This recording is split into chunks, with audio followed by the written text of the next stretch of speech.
And welcome, everybody. It is Wednesday. It is Wednesday night, my dudes. It is another episode of The Experience. I am Drew, and joining us here, as always, Justin from Spine Budget Tees and SpineBudgetTees.com, and returning to us back from his week hiatus. He was a little sick there, but I'm glad he's okay. Yes, sir. Yeah. Back from the dead, and I'm just playing. Ooh. Yeah, I was feeling under the weather, but I'm back. Ruben Prime. Glad to be back. Glad to have you back. Got some things to talk about. Like so many, even though it's not a news heavy week, there is a lot that's happened in the world of wrestling. So we're gonna get into that. How you guys doing, by the way? For me, I'm good, man. Got a lot going on with the business. Yesterday, announced for my shop. Actually, I'm gonna have Sue Young in the shop, doing a signing From Rush Hours? No. I know what you're talking about. I shared it. So it's pretty big deal. She's gonna be in town. She's gonna be doing a wrestling show here in town, and kind of work some things out behind the scenes to get her to come. So pretty excited about that. Oh, nice. Yep. Big business. I'm doing pretty well. As we all know, it is April Fool's Day. So I celebrated this prestigious holiday by spending some time with the missus. We went out and did some things. We got some dinner, and they're out doing grocery shopping. I'm home doing this stuff with my two very good friends. So, well, who did an April Fool's prank? You or her, or neither? I don't know. We didn't really do an April Fool's prank because at this point, It's like we live in an April Fool's joke. Like this whole world has been an April Fool's joke for a year, but that's another show. That's another show to bring up that discussion. But did you guys celebrate April Fools? Play any pranks on anyone? No, just my neighbor. I was like, "Oh, today's my last day," or no, I said this week. This week's my last week. And she's gullible, so she was like, "What happened?" I'm like, "Okay, all right, it's April Fool's. I'm sorry." I mean, that's about it, though. Nothing, just harmless stuff. Yeah. Especially with like the people on Twitter being like, "Vince McMahon is coming back." It's like original. Yeah, there was a lot of that going around today, like stuff that's like obvious April Fool's pranks, like, oh, Sting signed a Legends deal with WWE. There's gonna be more figures made of him. No, that's not happening. I would love for it to happen, but that's not happening. You know what I mean? So just stuff like that. But it's like obvious April Fool's prank. And there was a couple in there. I was like, oh, that should be an April Fool's prank. Oh no, that's real. Oh no. Yeah. So just landmines. I mean, there's a lot of like April Fool's posts that were on for engagement. So if you are able to discern, it was fun like reading some of them. Like, yeah, like this will be cool, but we all know it's April Fool's. Like I know not to trust, more so today of all days, not to trust the news that comes out, because you're gonna get your hopes up for nothing. So always got to be have that eagle eye. But it's fun. Some of it's fun, a lot of it's just corny. I guess like when we were growing up, April Fools was much more like fun because we're kids. It's different when we're adults. So Danhausen spent it uncursing people just to tell them April Fools right immediately in the tweets. Speed, you're uncursed. Ha, April Fools. It's insane how over he is. And I mean, I probably shouldn't say that, but like, he's the best part of the show, and he's only on the show for maybe like 2 minutes. That just tells you how talented the guy is. Yeah, just to tell people you're cursed, or give me all of your monies, please. 20 human dollars. Yeah, and then he just disappears like Batman. Funny enough, he's like a huge comic book nerd too. So I guess he gets a lot of inspiration from comic book stuff. I think he has like a I want to say like a DC alternate cover of him on it, or like a few of them of him on it. I want to say Okay. so like That's he's like that's real. cool. So it's like it's like official product. It's not like it's not Okay. like no, it's official DC or it's in Marvel. I'm not too sure, but it's official DC product of like a certain I forget what it is. I'll find it throughout the show and I'll let you guys know. But it's him on the cover.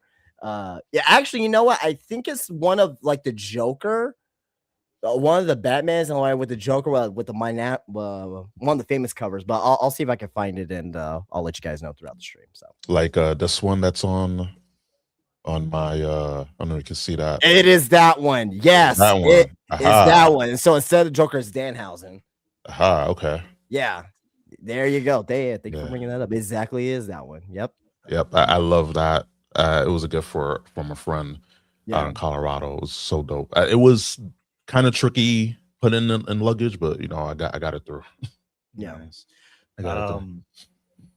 I forgot what I was gonna say. I saw that one clip where he's dressed up as Stone Cold Steve Austin, but he's calling himself Cold Stone or Cold Steve or something like that. Yeah. And he's just like going after random people. He's like, I'm really Cold Stone Steve Austin. And then he turns to the camera. They really think I'm Stone Cold Steve Austin. Have you did you see the one? I think it was when he was at he was in New York on Monday or whatever, right? He was wearing an I Love New York shirt, and he's just like fucking like inhaling, deep throwing a hot dog. Oh, that was awesome. Jesus. Yeah, with this makeup on, man. So yeah. So wow. I said it too. I was like, I say, look, by WrestleMania, this guy's gonna be the most over person in the company, and he's damn near close, if not already. So people were asking for a lot of Danhausen stuff when they come in my and there was people who I was already selling Danhausen before he went to WWE, like out of the guys that were in AEW and the independents, he was like probably like top 3, I want to say, because there's some people who were already attached to that character already, like 2-3 years ago. But now it's like you got Danhausen, yeah. It's like I'm like I am out. Like I wish I do. So shit, he's making you money too.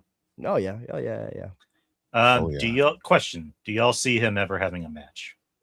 Yo, he's having a match. Of course, he's got to have a match. Yeah, he's gonna have matches. He's just like he's not gonna be I don't foresee him being like a serious like champion or anything like that. But like he'll have a couple matches here and there because guess what? He's doing a lot of his comedy spots backstage. We haven't seen his comedy wrestling yet, and that's a whole nother thing too as well that he does in his matches. So he's not, and as I mentioned before, he's not a bad wrestler or anything like that. He's not great or anything either, but he's not bad in the ring. He can have matches, but he knows what he does. He's in the wrestling business and he loves wrestling business, but he doesn't have to take bumps every fucking night. And he's making a lot of fucking money doing it. That's like that should be the best case scenario for any pro wrestler. Period. You mean to me? Agreed. I might just I think I'm gonna splice this conversation, put on the Clips channel. So as I told Justin last week, so there's a new Clips channel for the channel. It's a separate. It's just called EXP Clips. And last week we had an interesting conversation about Rhea Ripley. Yeah. It was just like a 5-minute conversation, so it's a 5-minute video. Before we continue here, Ruben, did you happen to see that clip by chance, or see anything about that? Seen a little bit of it, but in passing. But, yeah, no worries. I basically said that Rhea Ripley, she hasn't had like any good feuds going into a WrestleMania, right? But she always has good matches. Like she's fantastic in the ring, right? And it also involved, I was like, well, I don't remember actually her having really any good feuds, period. Maybe exception for Liv Morgan, I didn't mention in the clip itself, but really like her and Liv Morgan. You said story. What would I say? You said stories, not feuds. Well, feud is a story. I mean, it could be either or, but regardless though, her and Liv, that's probably the only best story feud or whatever you want to call it. I compared it to Will Ospreay. Will Ospreay has tremendous matches in the ring, but like he doesn't have any stories. Like I can't think of a great Will Ospreay storyline or or major feud that he's had. I was like, oh man, it's captivating. But you know a lot of great Will Ospreay matches. So that was the basis of the clip. Okay, yeah. I mean, I'm a fan. I'm a fan of Rhea, but yeah, she has not had a memorable feud story. She had memorable matches. And she has. I don't know. She didn't have that many matches. That's very telling. And for me, there's criticism. There's legit criticism with Rhea Ripley how she is forced. And I get it. She's popular. She comes out. People react to her. They love her. But when you dig past that, when you get beyond, her entrance, the pop that she gets from her entrance, all that, it's just what memorable feud story has she had, or she's been in, and it's not. You're gonna have a hard time trying to figure it out. And to me, they're just protecting her. Creative is protecting her, and you see it with this feud story with Jade, and it's like, this is really garbage. I'm sorry to say. Like, they had something there. They could have taken the real life beef that they had and they were spewing on Twitter, but I think Rhea is protected, so they're not going to capitalize on that, because we know in War of Words, Rhea's gonna lose. I believe that wholeheartedly, because she's protected, and you really need like that real tension, that real heat. It can make a subpar story make it better, and for some reason they didn't capitalize on that. But my guess, it's because they're protecting her, and more likely Rhea has creative in her back pocket, and it's a shame. So that's why I'm more excited about Liv and Stephanie Bakir. We all love Stephanie Bakir. Yeah, that's kicking off. I mean, I'm not in the comparison to the two matches. I am more excited about that, but like, No, you're right. Right, with Stephanie and Liv, like, there's more oomph to it.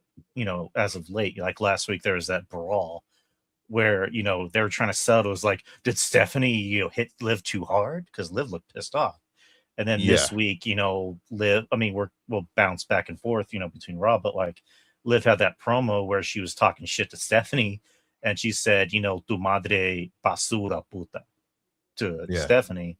If anyone speaks Spanish, you know what that means. But which, ended with, somebody returning, which we'll get to that bit. But like, I'm more excited for that match because that's going to be a good match. With Rhea, I agree with, I think creative is protecting her. I don't know about her being a politician and having creative in her back pocket. I just think it's more of like, they want to protect Rhea and they want to protect Jade for some reason. But yeah, just the creative with that, it has just not been good. Every week has been, I'm a bitch. No, I'm a bitch. No, you're a bitch. No, you're a bitch. Or they talk about each other's body parts. Like, I love your body. I love your arms. I love your shoulders. I love it. I mean, it's like that's all they were doing for the past few weeks, and then they introduce B-Fab and Meechin to the stable.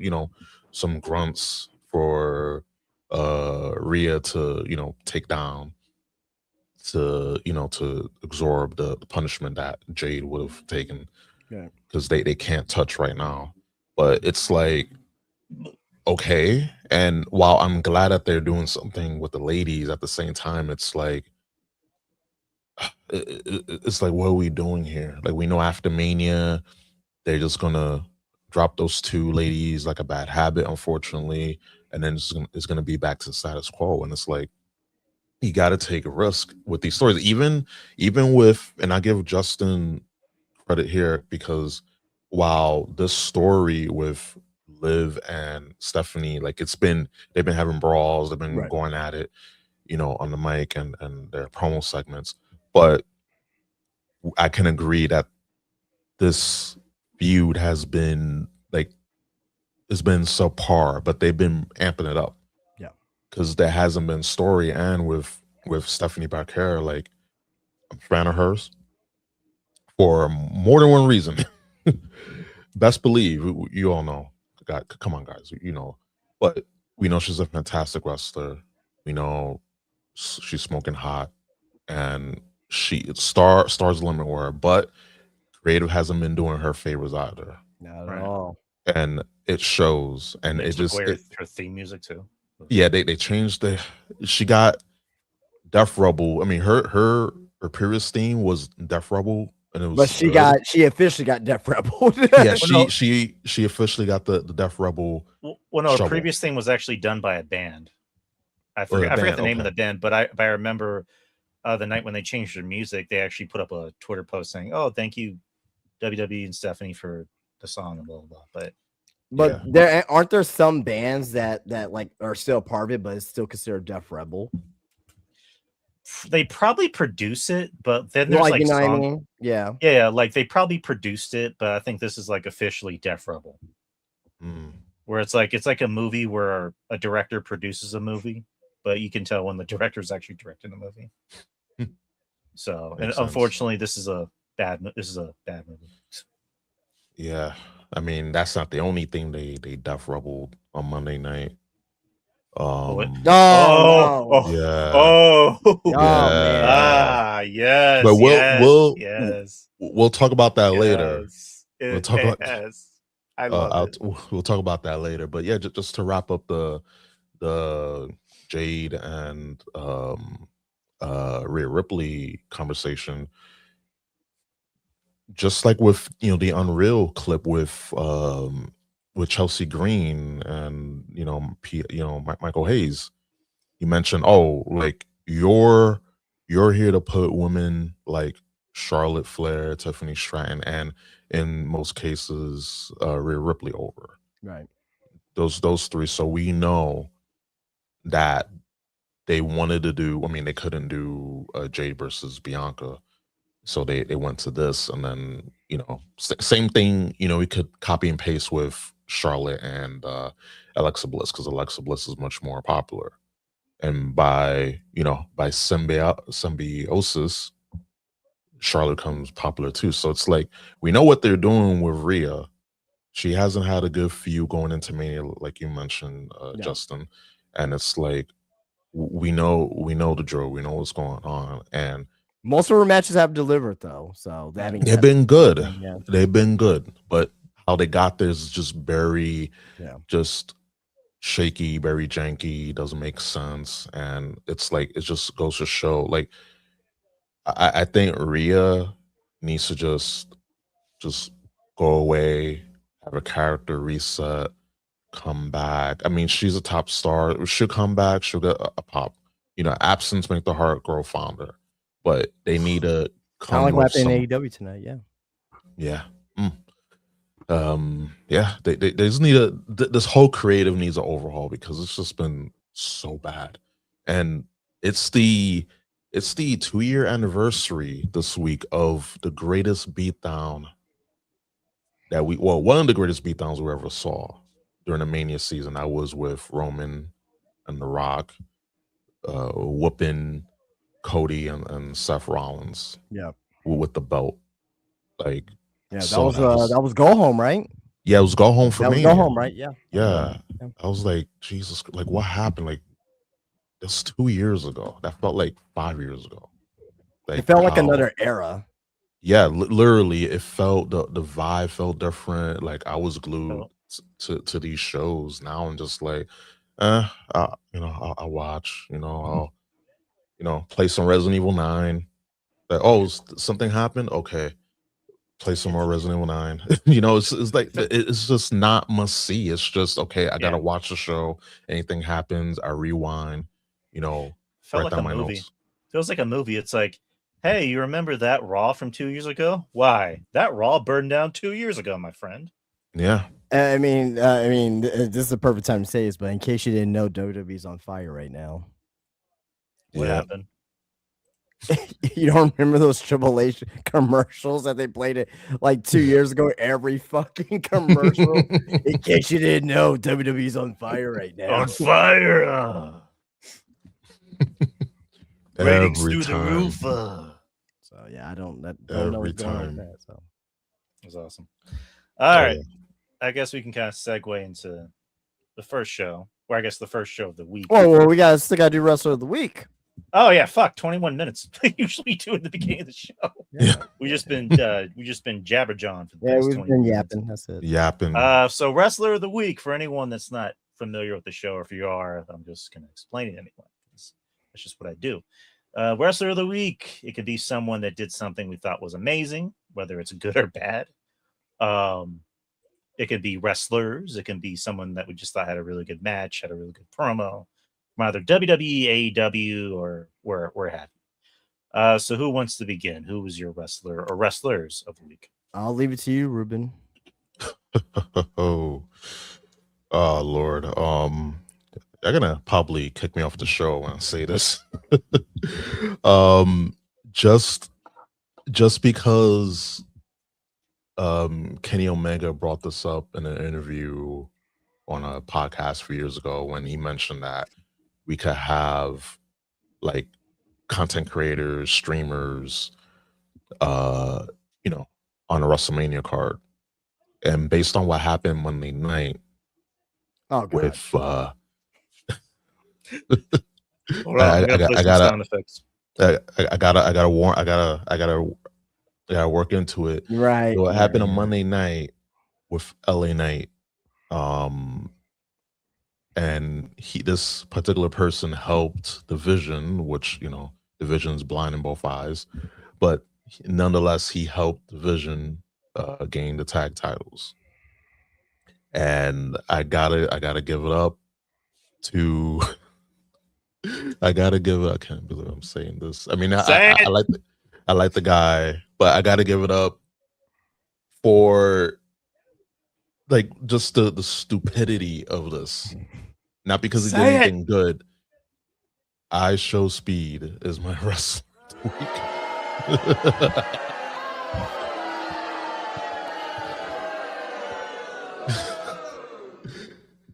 Yes. So breaking news, everybody. Ruben's gone. He's gone from the show. We reached the lowest point of this show, I think. Yeah. I mean, it would have been easy to say Randy or Punk. Right. It would have been too easy. The reason why I brought IShowSpeed up is because he gets it. He gets it. He gets He's an entertainer. Yeah. He gets it. He's an entertainer. I'm sorry. Like in doses, he's cool, but I can see how people can find him annoying. Just like a lot of these content creators,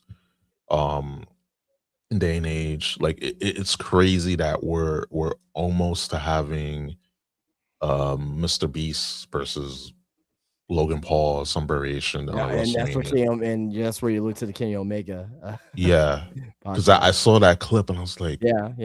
Yo, like we're almost there. Like literally, like a few more years. Because you see how they're getting all these content creators and feature them on all these celebrities, and multiple segments was given to IShowSpeed. I'm like, why are they giving this kid? And I mean, I saw his his tryout that he had a match, and he was good.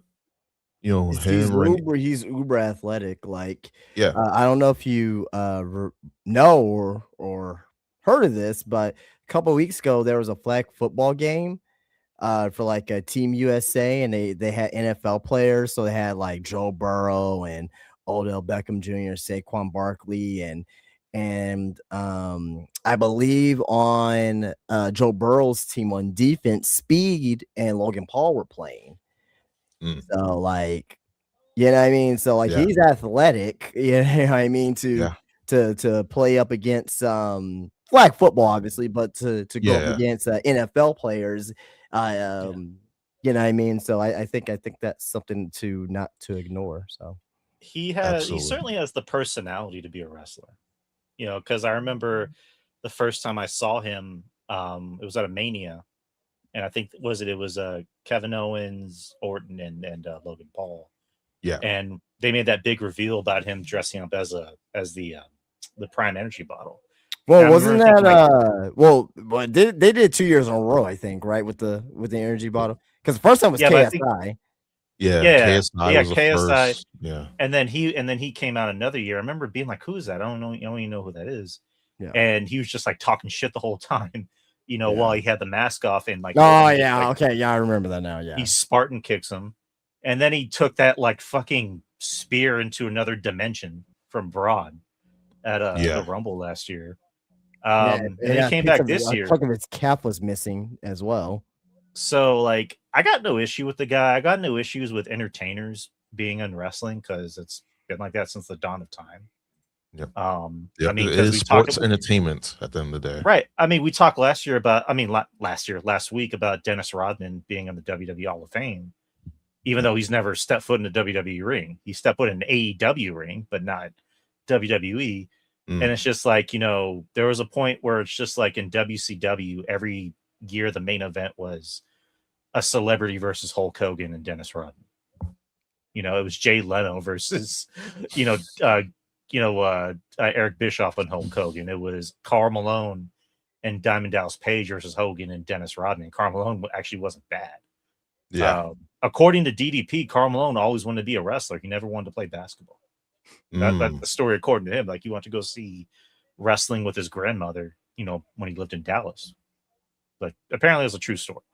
But I got no issues with wrestlers being in entertainment. I mean, my only thing, and it's just small, it's just like respect the business. Yeah. Have some respect for the business. Don't just treat it like a cash cow. I mean, Jelly Roll, again, I got no issue with the guy. His music's not for me personally, but he seems like a good dude. And according to, I forget who talked about it. I forget which wrestler talked about it, but he actually stayed after an NXT show and helped clean up the ring. Okay. He respects the business that much. So I can respect that he respects the business. Same thing with Bad Bunny. And as I mean, they're fans. I mean, they're musicians. They're fans of the business, so they get that. So like, I expect guys like Bad Bunny and Jelly Roll to understand it. Speed, I'm not too sure. Speed was like, oh yeah, of course they know John Cena is or whatever, right? They may have seen some matches, but like, I don't think they're like fans, like really, really big fans. Like Logan Paul wasn't like a huge fan, and like now he's in it. I don't really consider him a celebrity anymore as that came into WWE. I just consider him just a wrestler now, at this point, you know what I mean? But yeah, no, I mean, if Speed wants to do this, I'm speaking up to as well. I might as well knock this out. According to Dave Meltzer, right now a match with Logan Paul, Austin Theory, and IShowSpeed versus the Usos and LA Knight is scheduled for WrestleMania. And quote here, if Speed isn't ready, they can do a tag match with Knight and Speed in the corners, but for right now, it's a trios match that is on the match listing. That was from Dave Meltzer and Wrestling News Observer Figure 4 Daily. So yeah, with Speed, maybe having a WrestleMania match, in a trios match. I mean, like, how do you think he'll fare? I can see him taking some good bumps. As far as him having a match, it remains. I mean, Uso splashes, and he's gonna take a lot of abuse, so to speak. But as far as worse gonna be that, it is not gonna be as worse as that spear that he took last year. Well, yeah, I know that, but like, I was saying, like, selling, I can see him taking some good selling. I can see him selling well. That's kind of what I was getting at. As far as him having a good match, that remains to be seen. Yeah, but that was Ruben's wrestler of the week. IShowSpeed. Okay. Yep. Right. Just crucify me now. But that is my wrestler of the week. It'll be too easy to name your usual suspects.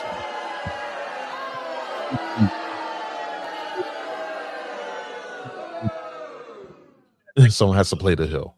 I wish I had that clip from was it Half Baked? Boo! This some bullshit. Boo! This man. And just throw my hat at him. I guess I'm up. My wrestler. I guess I'm gonna be bold and say wrestlers because this is just my opinion. Anyone can disagree with me all they want, but my wrestlers of the week, actually my wrestling match of the week, I'm gonna go even bolder, is Kendall Gray versus Lola Vice from last night's episode of NXT. I thought they had a really nice match. I thought they had a very, very good match. You had two athletes, and I say athletes because Kendall Gray, I believe she was an amateur wrestler before she became a pro wrestler. And then Lola Vice, of course, had a background in MMA. And I thought they looked really good out there last night. The ending was, I wasn't sure about it. I kind of figured that's where they were going to go, which we'll get to when we talk about NXT. But I thought they looked good. Me and Justin love Kendall Gray. I don't know how you feel about Kendall Gray, Ruben, but I think she's phenomenal. I think she's the future of that NXT women's division. Lola, I get it. I like Lola. I don't think she's all that great in the ring. I do think she's improving, being in AAA. At the moment, she's kind of missed AAA when you really look at it. So she's thriving over there. But I thought they had a really, really good match. I thought that was probably the best I've seen Lola as far as like wrestling ability. And Kendall, I thought, really brought out the best in her. So I think Kendall is going to kind of be that new, how do you say it? I guess like new Dolph Ziggler for the women in a way where she makes everyone look great. Yeah, but I that's think all it takes. Yeah, I do think the women's championship is in her future. So that is my choice. But what about you, Justin? My wrestler of the week, we are moving away from WWE.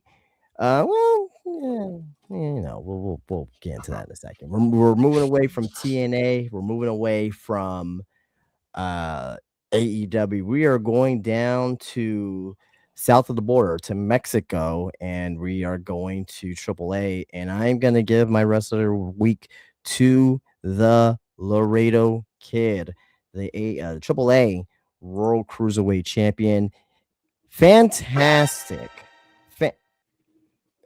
Fantastic. I'm sorry. for four-way, man. You're having too much fun over there with that. Fantastic four-way match. With him, Dragon Lee, Jack Cartwheel, and TJ Perkins. It was the last of the Rey de Reyes event, and they put on. It was only about a 13-minute match, but they put on such a great match. Laredo Kid, out of everyone in AAA, I mean, he's one of the guys that don't get talked enough because, I mean, he's always been good. He's had great matches in TNA when he was down in TNA.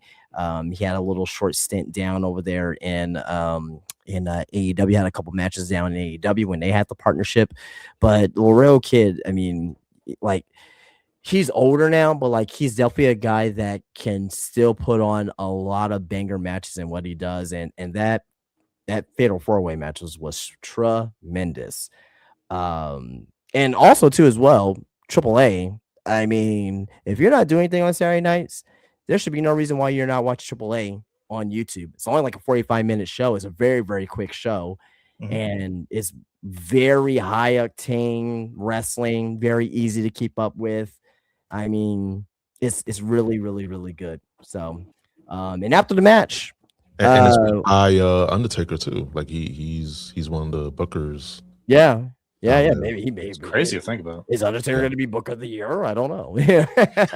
But I mean, you're doing in the main roster, like I'm the Undertaker in One Day Man Show, Triple H, One Day Man Show. Anyway, Blue Lives Matter. Anyways, continue. Yeah. Okay. I forgot what I was gonna say. I lost my train of thought. Sorry. Talking about AAA. About how amazing it is. Yeah, I lost my train of thought. I had it. It was. Let me think. It was.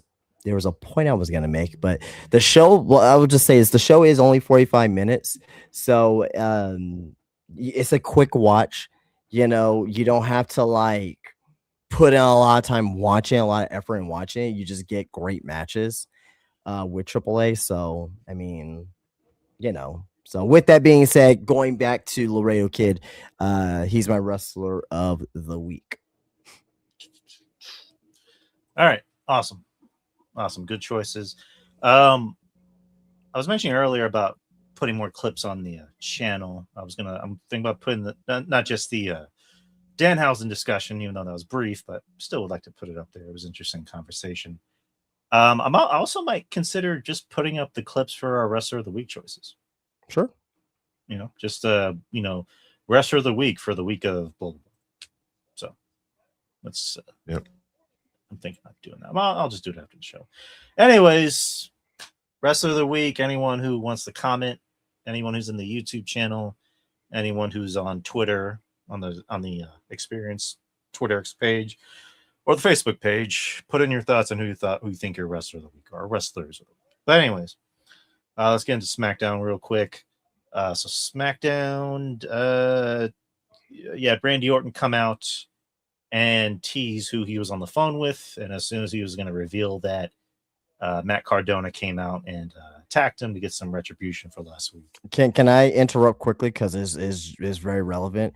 So about 30 minutes ago, Randy Orton was on his X Paveo up, standing in front of like I guess the side of his home, whereas like his father and grandfather like in a picture, and he says, "I'll see you in St. Louis this Friday." So apparently the mystery caller will be solved. He looked at the picture of him and his grandfather and father. So yeah, whoever this person is going to be coming possibly this week, this Friday in St. Louis. That only makes sense. But I was I always thought it was either going to be either Bob Orton or, maybe Ted Jr., but I don't know. We'll see. All right. Which coincided with the main event, which ended up being Randy Orton versus Matt Cardona, which Randy won. Cody came out because it was announced that Cody was on his way to the arena to get his pound of flesh, as they say. And which coincided with probably the most boring pull apart I've ever seen in my life. Jason Solomon, you described it perfectly. That fight took 5 business days. Literally. It was awful. Terrible. Such a weird. It was so weird, and like I'll wrap up real quick, but like Jelly Roll and Jelly. Speaking of like celebrities that were all over the show, Jelly Roll was like all over SmackDown. But like he comes out, tries to be the mediator between Randy and Cody. For a second, I thought, is he the guy on the phone? Are they gonna do that shit? No, this ain't Randy. I know. Come on, Randy, baby. I know. I sound like Jimmy Hart for some reason. But it ended with Randy Orton RKOing Jelly Roll, and he got cheered. Randy's supposed to be the fucking heel, and he's getting cheered. People are nostalgic about heel Randy Orton from 2009 and just heel Randy Orton 0. Just people the people who are cheering are people who grew up hating Randy Orton as a heel. Because, hey, I'm a little kid, I love John Cena, whatever the case would be. Now they're nostalgic about it because those are the people who are cheering for the most part. No, I get it. Cause like there's certain people that are in that pantheon of like, they've been around for so long that no one's going to boo them regardless of what they do. It's like when Cena became a heel, we knew no one was going to boo him. Like there's like it almost became like a shtick of like, let's go Cena sucks, even though we don't really hate Cena. He's been around long enough. And same thing with Roman. Like there's going to be people that cheer Roman because he's been pushed long enough. Same thing with Randy. It's like Randy is such a good heel, but they love Randy. Randy's kind of a cool kick-ass heel. Cody is in that he's kind of in that phase of like, he's getting over pushed. Fuck him. I hate him. I wish he would go away forever and a day. But you know, we'll get there with Cody. But yeah, RKO's Jelly Roll gets cheered, and that's how SmackDown ends. But Ruben, what were your thoughts overall about that? Well, the whole show, not good. Part of a few segments, but Very, you know, the very whole bad show. yeah, lowest rated too, and the fact that Cody got just bloodied, didn't show up, like he missed a week, but then we saw what Randy did to Matt Cardona. Matt Cardona showed up and bopped Randy with the microphone. That says like, okay, like where we go from here now. That didn't make any sense. And then, you know, they had a match or gonna have a match. And mind you, Orton Pillmanized wrapped the chair on his arm and Randy, you know, stepped on it. You know, it's like, what is, I was just questioning, like, what sense, like this whole show didn't make any sense. And I'm over here wondering, okay, I was excited for this feud. Now I'm just like, can we just get this feud over with? Give Orton the title, have him go on the tear, you know, kicking people in the head. Maybe I don't know. I kind of feel like they could bring back the Authority. Yeah. If they're that desperate, I believe they're that desperate enough to bring back the Authority because this feud has something going, even though, you know, Orton just go out of nowhere, that this whole feud just came out of nowhere. But yeah, this whole show did not make any sense. Like the whole pull apart brawl was just literally 5 business days and a holiday. It took forever. And Orton, to the point, he was just like laughing it up with the security guards. And he was like he knew that this was all bullshit. Like, what are we doing here? And they're all getting gassed, they're getting tired. Whoever was in charge of this segment, they need to be fired. I'm not advocating for people to be fired. I don't like when people are fired, right? Yeah. But you don't reward failure. And this was not a good segment. Whoever booked this needs to get the head examined. They need to find their stash or whatever they're smoking. Yeah, and then fired them because this was god awful. It's like this was god awful. I was like, wow, I really sat through that. Terrible. Now Monday Night Raw wasn't as terrible this week. Both shows were still bad, but that whole segment was horrendous, like straight up. One more thing too, as well, is that WWE too, and we're gonna talk about the Punk Roman Reigns brawl that they did, but can we get something different? There's been Brawl City. There's nothing different about the ending to these shows. It's the same exact thing. Yeah, I can answer that. Just replacing the wrestlers. Like, yeah, where's the creativity? Yep. Where's the differences? Why should I care? Why do I give a fuck? Yep. Like, it's because one person, you know, one creative team booking both shows. You have, you know, one person on the top, and we all know that, you know, this is not even Triple H. I'll call him Paul. Right. Paul Levesque. He is that's his special. Just brawl, title changes, repeat. Brawl, title changes, repeat. Right. It's the classic Sesame Street Steve Levesque booking that we never ordered, that we don't want. And yeah, this isn't even Triple H anymore. This is Terror Rising. Yeah. I mean, sure. at least Hunter Hearst Helmsley has some elegance and class. about him. Like this booking is just it's just rinse, wash, and repeat. There's nothing nothing stands out. You have all this talent, and yet everyone feels the same. Like you have Orton, you have Cody, you have Punk, you have Roman, you have all these stars, and even the women too, and they feel the same. Like how, and I know we'll talk about Raw in a little bit, but how you have EO, like we know she's gonna have a Mania match, but just how she's been booked. Yeah, I mean, it's a fucking travesty. Quick question for you guys: out of all the full-time wrestlers, I'm stressing that full-time wrestlers, who is the biggest star currently in WWE? Reaction matches, just the total package.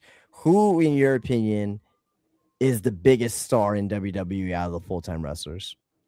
Probably CM Punk. Probably we'll have to go with Punk too, but it's like Punk's a huge star, but like he's a huge star, but it's like we know it could be so much better. It's like remember CM Punk from 20 years ago, from 15 years ago, from 10 years ago, or from 5 years ago. Yeah, like I'll even say this: like AEW Punk was probably more interesting than WWE. Punk. I was more entertained by AEW Punk than I am with this iteration of CM Punk because it's just safe. There's nothing that him and Drew had a good feud, and they even like managed to like botch that in certain instances too. It kind of reminds me of like comic books where like depending on who's writing it, they can be really interesting or really boring. It's like with the Punisher. Like depending on who's writing the Punisher, he's just angry guy with a gun and he's boring. That's basically what CM Punk has kind of become. He's just angry guy with a microphone. Yep. He's just, I'm gonna be snippy and I'm gonna bring up insider baseball terms that only a few people would know. And I'm gonna be nice guy CM Punk. I'm gonna be blah blah blah. So I mean, again, for what it's worth, and that's not really a huge mile, and that's not really like a huge measuring stick, but like, is his stuff the best stuff on the show? Yeah, but it's like everything else is not that great, and his is just good by default, and still even his stuff isn't even that great. Yep. You know what I mean? Like, I'm going back to AEW Punk. AEW Punk, anytime he was on TV, whether it was a match, whether it was a segment, it was like, I got to tune in because this is some good shit. With WWE Punk, that novelty act of him when he came back was like, what's CM Punk going to talk about now? Who's he going to interact with now? Now it's like, oh, it's CM Punk. Punk. Just another body, unfortunately. You know what I mean? So, yep. But going back into SmackDown. For the rest of the show, the Bella Twins versus Charlotte Flair and Alexa Bliss. Nikki ended up getting hurt. She had an ankle injury, but she's still going to wrestle at Mania. And a multi-women match for the tag team title. So good for her. And another brawl. They brawled on SmackDown. Terrible. Yeah, Bailey almost running over Lyra. Really. Which I don't understand why they were on SmackDown, but whatever. It just doesn't make any sense. Then they did again on Raw. They did the brawl. I'm just like, again, brawl, title change, repeat. Brawl, title change, repeat. It's like, hey guys, let's have a brawl on the show. That's creative. Right? You know what it is? It's two things. They are using AI. They're definitely using AI, and it's not like as far as like for everything, but I'm saying for like little pinpoints and like things of that. They're definitely using AI for stories. That's number one. Balls number two, and this is definitely not happening. I'm not saying that this is happening, but I'm kind of making a point. Have you guys ever played WWE 2K Universe Mode? Seen times, yeah. Okay, seen so some. I'll just paint the picture for you guys. You play 2K Universe mode, and everyone that plays 2K knows exactly what I'm talking about, right? You have a match. Let's just say it's CM Punk versus Drew McIntyre in the feud, right? It's for the WWE Championship. You simulate it 5 months, right? What do you think? You think it's gonna be another, probably those guys gonna be in separate feuds, whatever, right? They get split from different shows. No, it's CM Punk versus Drew McIntyre for the title. Okay, well, let me simulate a year. CM Punk versus Drew McIntyre. So the point I'm trying to make is that it seems like they're just doing the same shit over and over and over and over again, and they don't have no desire of changing it. Why do I give a fuck at this point about the MFTs versus the Wyatt Six? I'm not against them as talents. I'm not against them as talents at all. I think they're great talents. But as far as what they're doing on TV from week to week to week to week to week, how many 6-man tags do we need? How many one-on-ones? Oh, you know what? We're gonna do Tungaloa versus I was gonna say Husky Harris, but versus Joe Gacy. I was thinking about Huskus the Pig versus Joe Gacy. So it's like, guys, like, you guys are lazy. You don't have any creative brains, and it just seems like you're just there to get a fucking paycheck, and it makes your show look fucking terrible. Yep, it's really bad. But speaking of terrible, B-Fab versus Rhea Ripley happened. So yeah, Rhea Ripley wins by DQ after the run-in from Jade and Michin. So yeah, there we go. Nothing to add to that. Nothing to add. But I'm gonna set up the next soundbite for myself, because I did it to Ruben, I did it to Justin. It's only fair I use a soundbite of myself. What I thought was the best match of the show. Kit Wilson versus, hold on, let me repair it, Jelly Roll. That's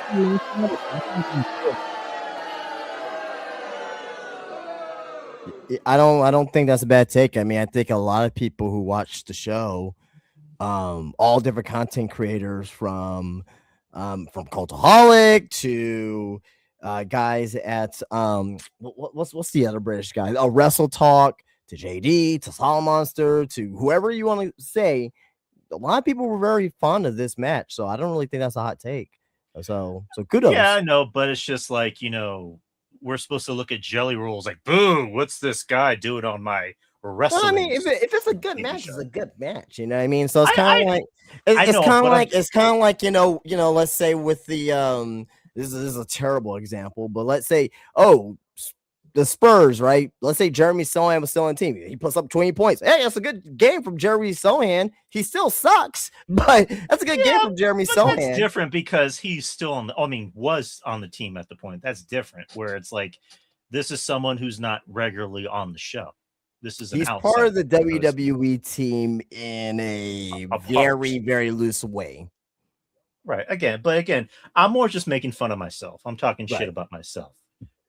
Because I gave you guys a hard time, which I was just joking. Yeah, but I thought it was a good match. I thought, like, everyone who people who reviewed it, they consider this the best part of SmackDown. So Kit Wilson, he's definitely a fucking talent. You know what I mean? He's a professional. Yeah, but Jelly Roll, he did great. He's obviously learning like quick. He's taking it seriously, as we talked about with celebrities. He's one of those celebrities that actually came in and took it seriously. And it seems like that's the norm for WWE, is like, if you want to wrestle, you gotta commit. You can't just like treat it like it's a paycheck like back in the day. And Kit Wilson, who on one hand it's like the guy's getting himself over with his theme song. I kind of wish I don't want to say serious, because at this moment he's become a comedy wrestler. But he kind of showed that he's a valuable asset to this company, because he was able to make Jelly Roll look like $1 million up there. And the fans are chanting for Jelly Roll. I mean, for now. Later on, it was a different story. But that was, I guess that was by default in who's in the ring. But like, Jelly Roll bumped. He looked great. I mean, granted, he was gassed by the time he left the ring, but you couldn't tell in the ring. And Kit knows how to bump. He knows how to sell. And Don Stoney, shout out to Don Stoney, he kind of says it best. That kind of tells you everything about the state of the WWE. Fucking Jelly Roll had the best match. But I don't know. I thought Jelly looked great out there. He's been doing some good things since coming to WWE. Yeah. But you guys have any thoughts on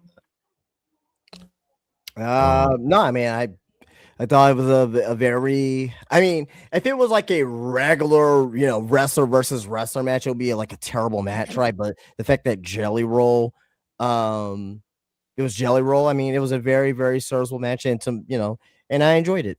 I thought it was very entertaining. Yeah, I mean, he had a good match. Again, in this pile of garbage that was SmackDown this week, it was like that was the only bright spot, which is again what Don Stoney said.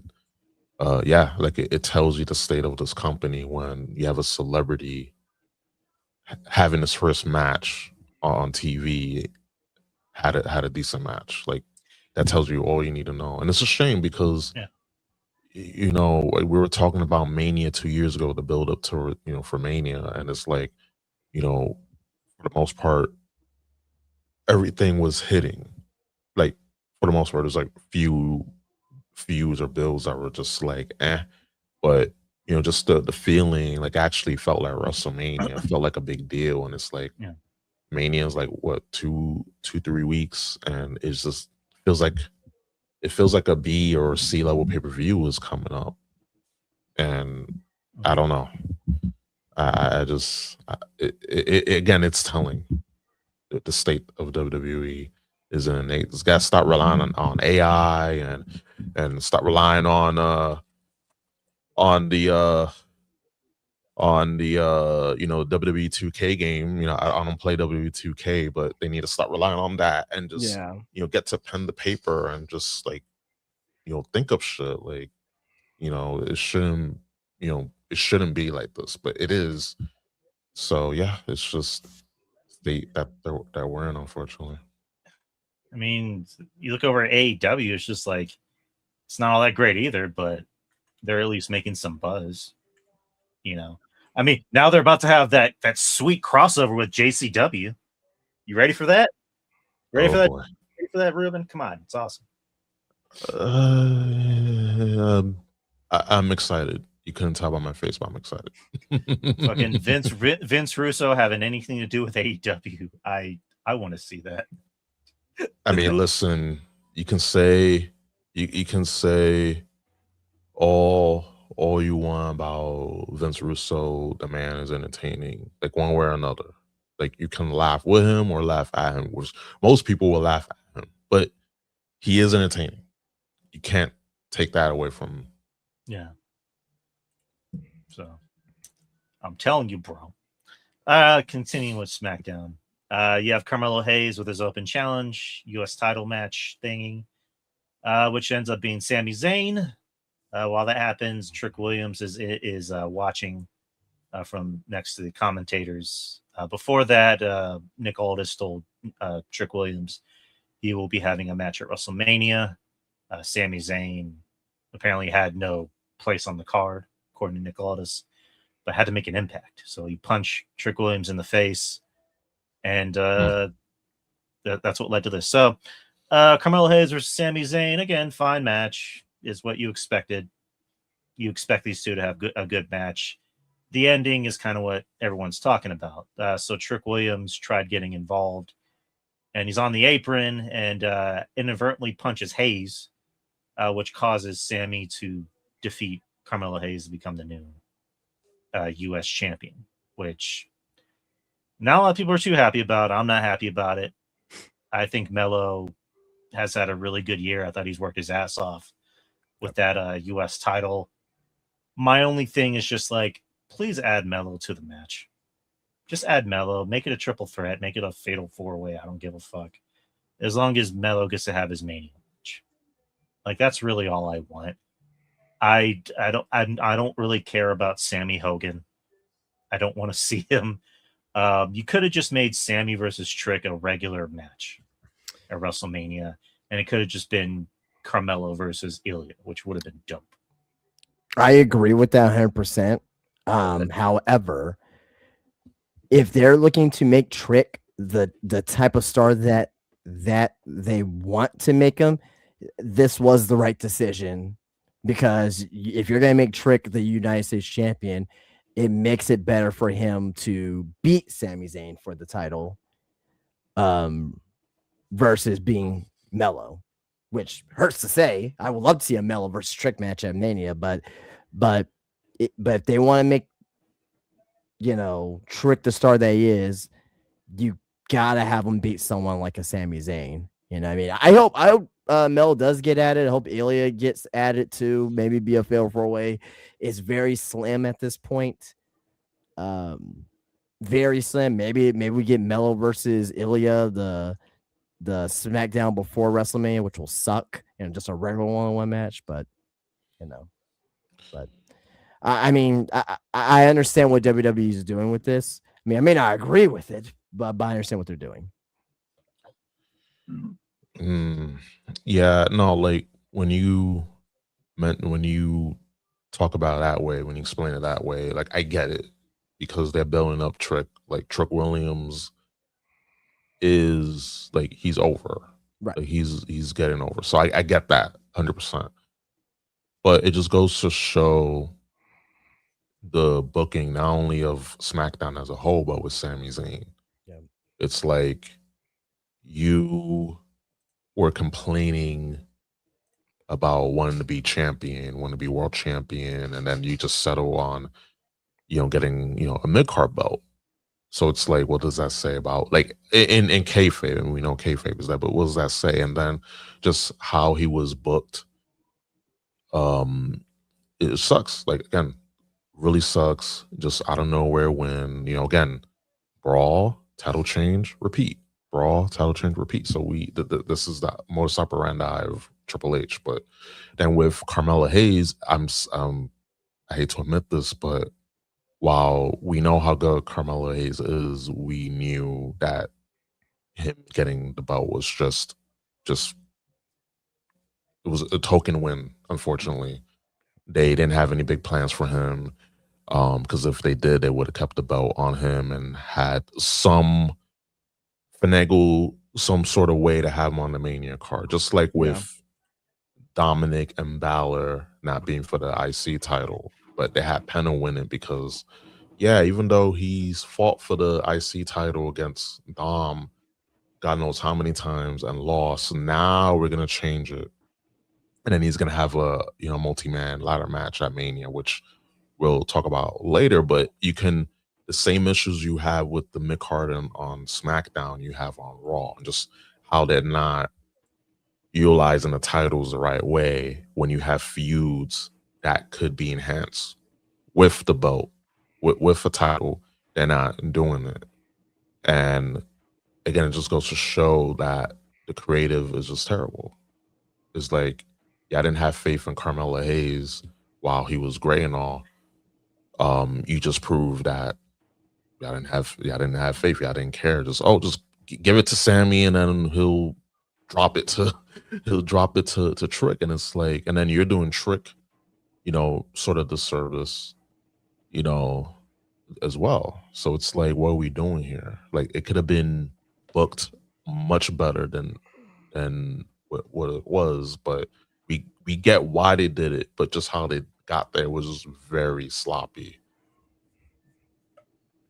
It's very rushed. I mean, we're gonna talk about Raw, obviously, but it's like with Penta, it's like they could have just easily done Penta versus Javon. That would have been a much better match.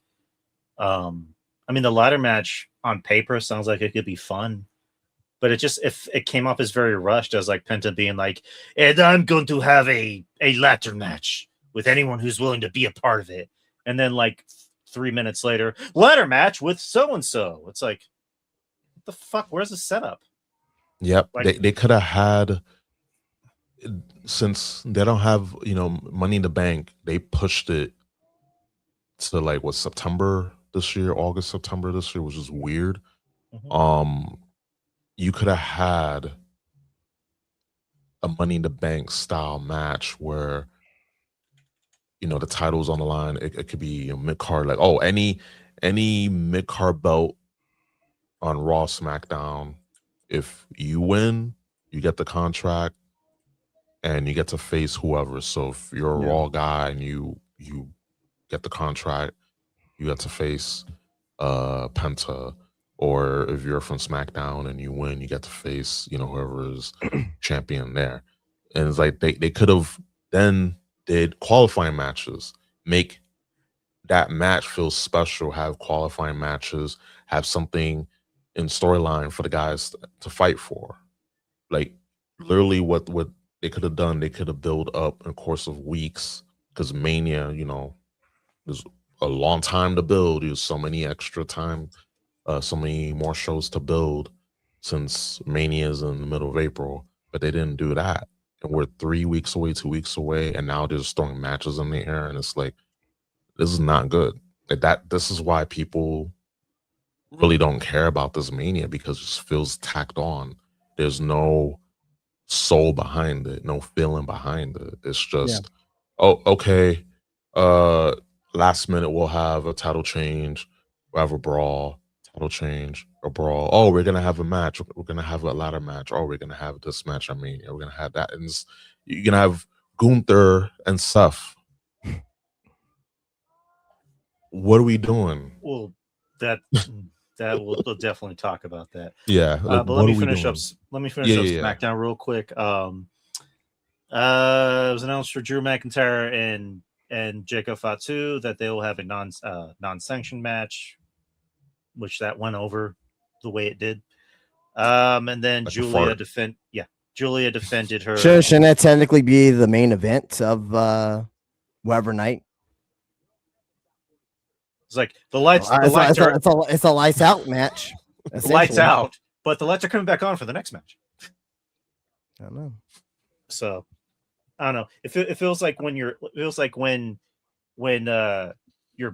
I guess when you're supposed to wake up for school and your parents are like, all right, wake up, you got to go. Yeah, that's basically what that's going to feel like. And then Julia defended her U.S. title against Stephanie Stratton, and Julia won, and that was pretty much the rest of SmackDown, because we already covered the main event. So let's get into Raw real quick. Oh boy! So Raw was in Madison Square Garden. Madison Square Garden they usually go out of their way to have good shows. Usually, at Madison Square Garden, your neck of the woods, Ruben. Yep. So the show opens with Cody Rhodes, who comes out, and then Stephanie McMahon comes out to basically light a fire under him for some reason. I don't know why I know why, because like Randy, RKO'd her and kissed her in front of Triple H. Yeah. I mean, nobody do her like she do her, though, apparently. Exactly. Yeah. Good line. And she's, saying, this version of Cody Rhodes is not going to beat Randy. You don't know what you're in for. And, Randy, or not Randy, Cody's like, I know exactly what I'm in for. I know Randy. I was there when that happened. And, they start talking trash back and forth, and Stephanie tells Cody, you're not your father. And then Cody hits her with, well, you're not your father. Oh, wait. I can do better than that. Oh, Jesus Christ. Hold on. You're not your father. I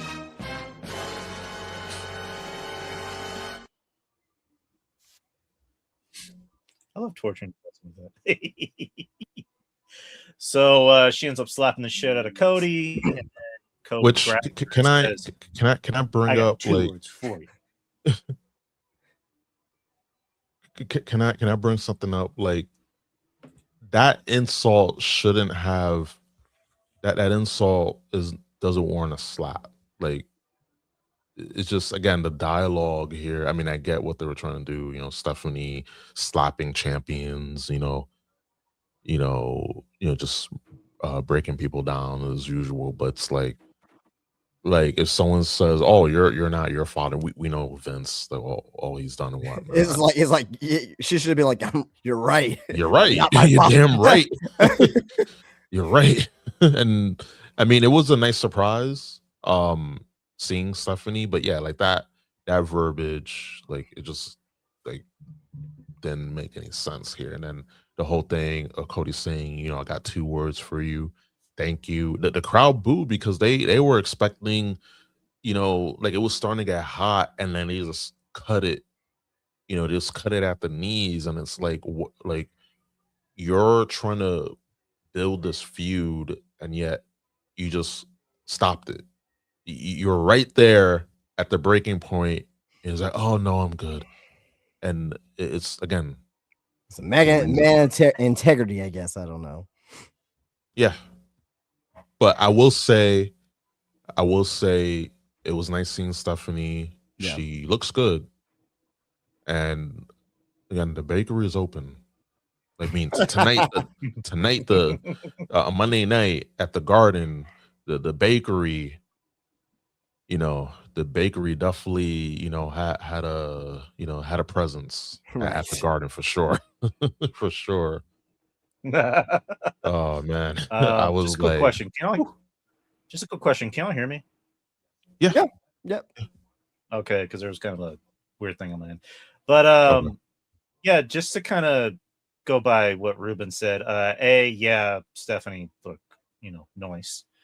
But yeah, that was just a weird segment. I mean, again, like I guess if we're going off of continuity for storylines, I guess in some ways it makes sense for Stephanie to be involved, because Cody was part of that storyline technically, because he was part of Legacy with Randy and you know, a possible returning Ted DiBiase Jr. But it just felt very awkward. And for Stephanie to smack the shit out of him, all because Cody said you're not your father, and mention, or just like the very mention of Vince is always going to be I guess a hot button topic. But again, that's just one of those things of just like, you know, WWE's not that interesting, and all you gotta do is just say something quote unquote controversial, and it's gonna get a big reaction from the crowd. But and out of the main April Fool's jokes today, as mentioned earlier, the Vince McMahon returned to WWE to induct Steph in the Hall of Fame. Oh God. It's gonna be. I mean, it's obviously gonna be Triple H, but it'll be funny as fuck. That'll be funny. I will actually mark. Are you sure it's not gonna be Tess? Sure, you sure they can't able to get Tess to come out and do the speech? Well, from what I heard, they couldn't reach him because he's indisposed at the moment. Oh, well. I mean, hey, it's 2026. AI is a thing, so you know. Yeah, they have the hologram. You know, they get the hologram. You know, the one they did for Tupac. Yeah. It'd be funny if Linda did it, just like out of nowhere. Yeah. Now introducing the Board of Education leaders, Linda McMahon.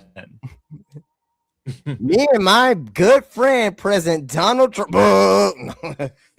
It's pretty funny. God. Oh man. Okay, I don't know what's going on my end. Okay, check 1, check 2. We're good. You good, Drew? Can y'all hear me? Yeah. Are you having issues over there with like? Okay, because I'm experiencing some problems on that. Oh, okay.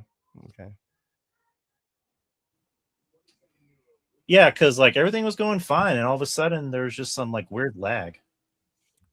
Happens. So I guess I got to keep my camera off for the time for a few minutes. But usually when there's lag, I just turn my camera off for like a few seconds and then I turn it back on. But I don't know.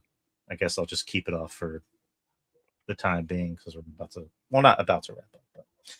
But yeah, that segment happened, and yeah. it was good for I guess it was good for the wrong reasons and the right reasons, however you choose to look at it.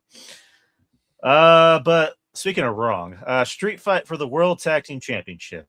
So you had the Vision, Logan Paul, and Austin Theory versus, I guess, the new Usos,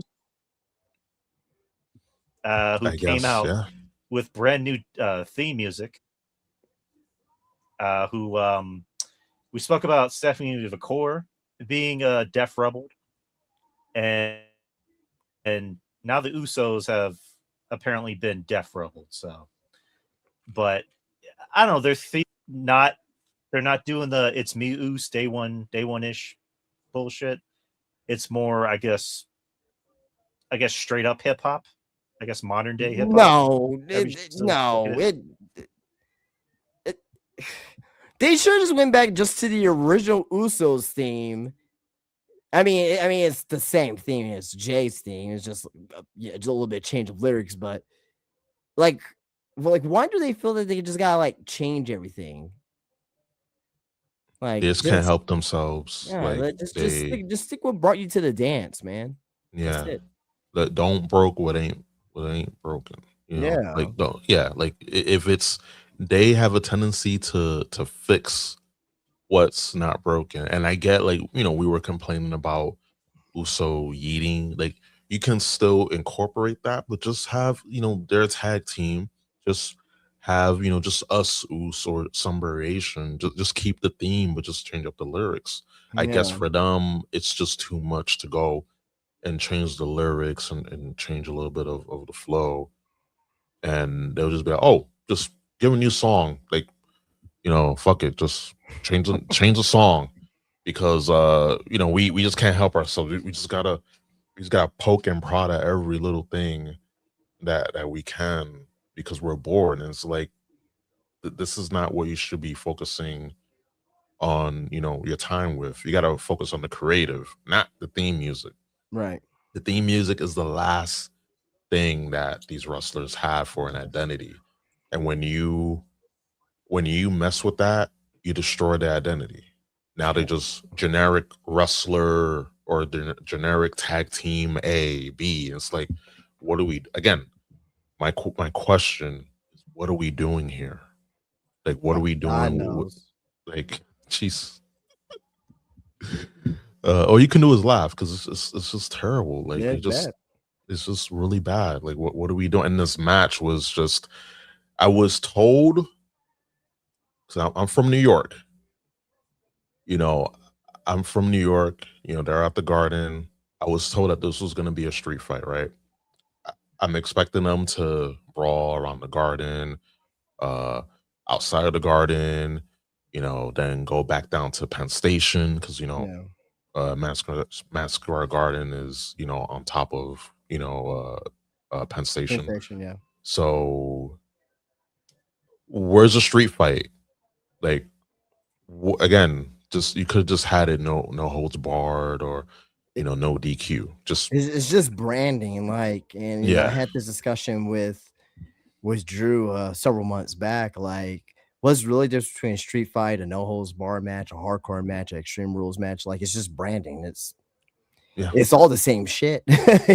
Literally, just the name's different, but just it's like that one story about when Jericho talked about how, like, what was it, where, like, he was supposed to be in, like, some voting thing for who's gonna wrestle CM Punk. Is it gonna be Chris Jericho? Is it gonna be so and so? Is it gonna be so and so? And because the writers didn't think they were gonna go with Jericho, right? And they chose Jericho, and Jericho just went to the writers' room and went, "Yeah, go fuck yourselves. That's how much you guys know." And that literally seems like a Jericho thing to do, but, like, it I don't know. It just, if you're gonna have a street fight, live up to the name. Fight in the crowd, fight in the concession stand. Like, throw popcorn at each other, make it fun. Especially since you're in Madison Square Garden. Like, it's always supposed to be a big show when you're in Madison Square Garden.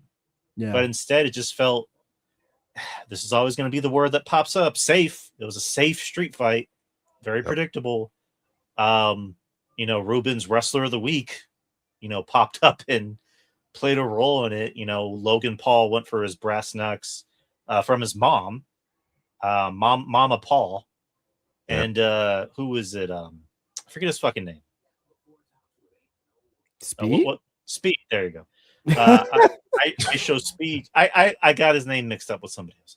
IShowSpeed came in and tried to be the good guy, quote unquote, and take the brass knucks away from him, but he inadvertently hit, not inadvertently, but he ended up, hitting LA Knight in the face because LA Knight's, I guess he spooked him, which ended up costing the Usos the tag titles. And later on the night, he's like trying to be like, guys, I didn't need to do that on purpose.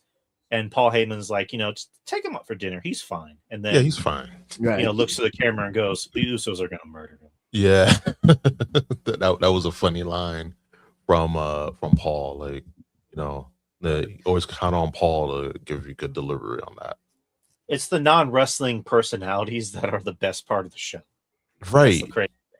That's the crazy thing. You would assume like, hey, like not only can the wrestlers wrestle, but you also have them be able to do, the other thing, entertainment, world wrestling entertainment. But it again, it is what it is. But that was a good like little segment from Paul. That was pretty good.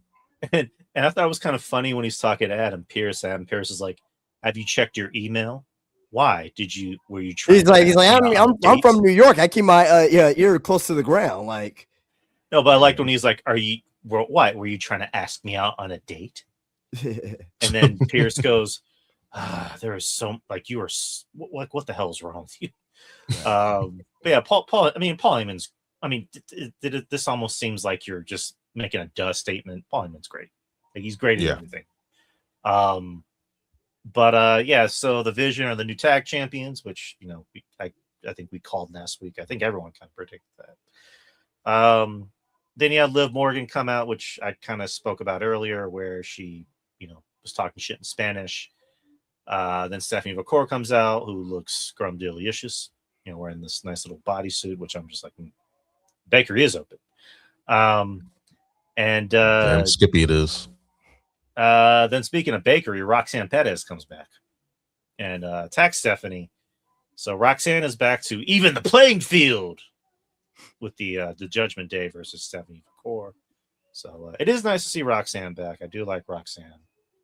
Yeah, it sucks that she didn't get any reaction. She came out there and like no one reacted. Like, I don't know what that was about, but yeah, and it's New York. But again, like, to be fair, she's been gone for a while, and when she was she's only gone for what, a month? But when she was like active, like she was just losing. Yeah, that's true too. That's the thing too. Like if before you left due to injury or what have you, and then when you were active, you're just losing and not in anything meaningful, then people are not gonna care. They're not gonna care when you come back. It's not gonna be like, oh my God, like so and so came back. Like it's just, oh, this person came out, and again, not her fault, but it goes to a lot of it is creative. Like, yeah, you gotta, put some of the responsibility and the blame on the talent, but when the talent is just given shit, like that's what you're gonna get, unfortunately.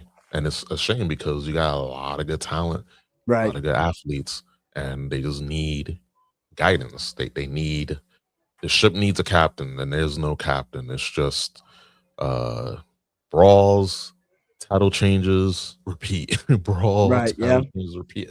It's again, I'm gonna keep saying that because it's the truth. It's nothing. It's literally what it is. So yeah, just we call it like we see it, and it's unfortunate. Like, women division needs a lot of help. Like they gotta figure something out for they just need to have one.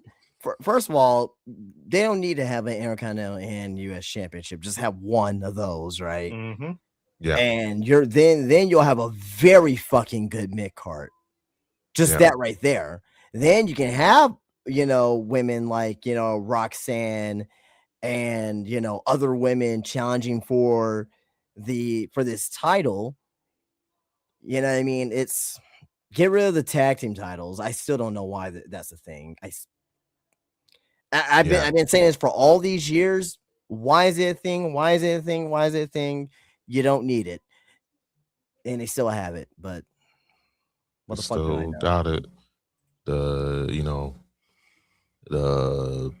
they gotta include everybody. They gotta include diversity. While I'm a fan of diversity when it matters, like this case, you're just giving people participation trophies, and Yeah, it like doesn't work because if you have a division, great, but you don't have a division, so it's No. like, what are we doing? no, like both tag teams, a men and women's tag team, is just wrecked. It's a shit Yeah. show, and you just got to get rid of them. You got to consolidate the men's title. You got to get rid of the women's tag titles. You got to just have one mid-card women's title, and then just actually give, like, some of these women should not be in the low card and in the mid card. They got to be bumped up. Like, some of these women need to be in the mid card. Some of these women need to be in the main event, and they got to be treated like so. But they're not, because everyone feels the same.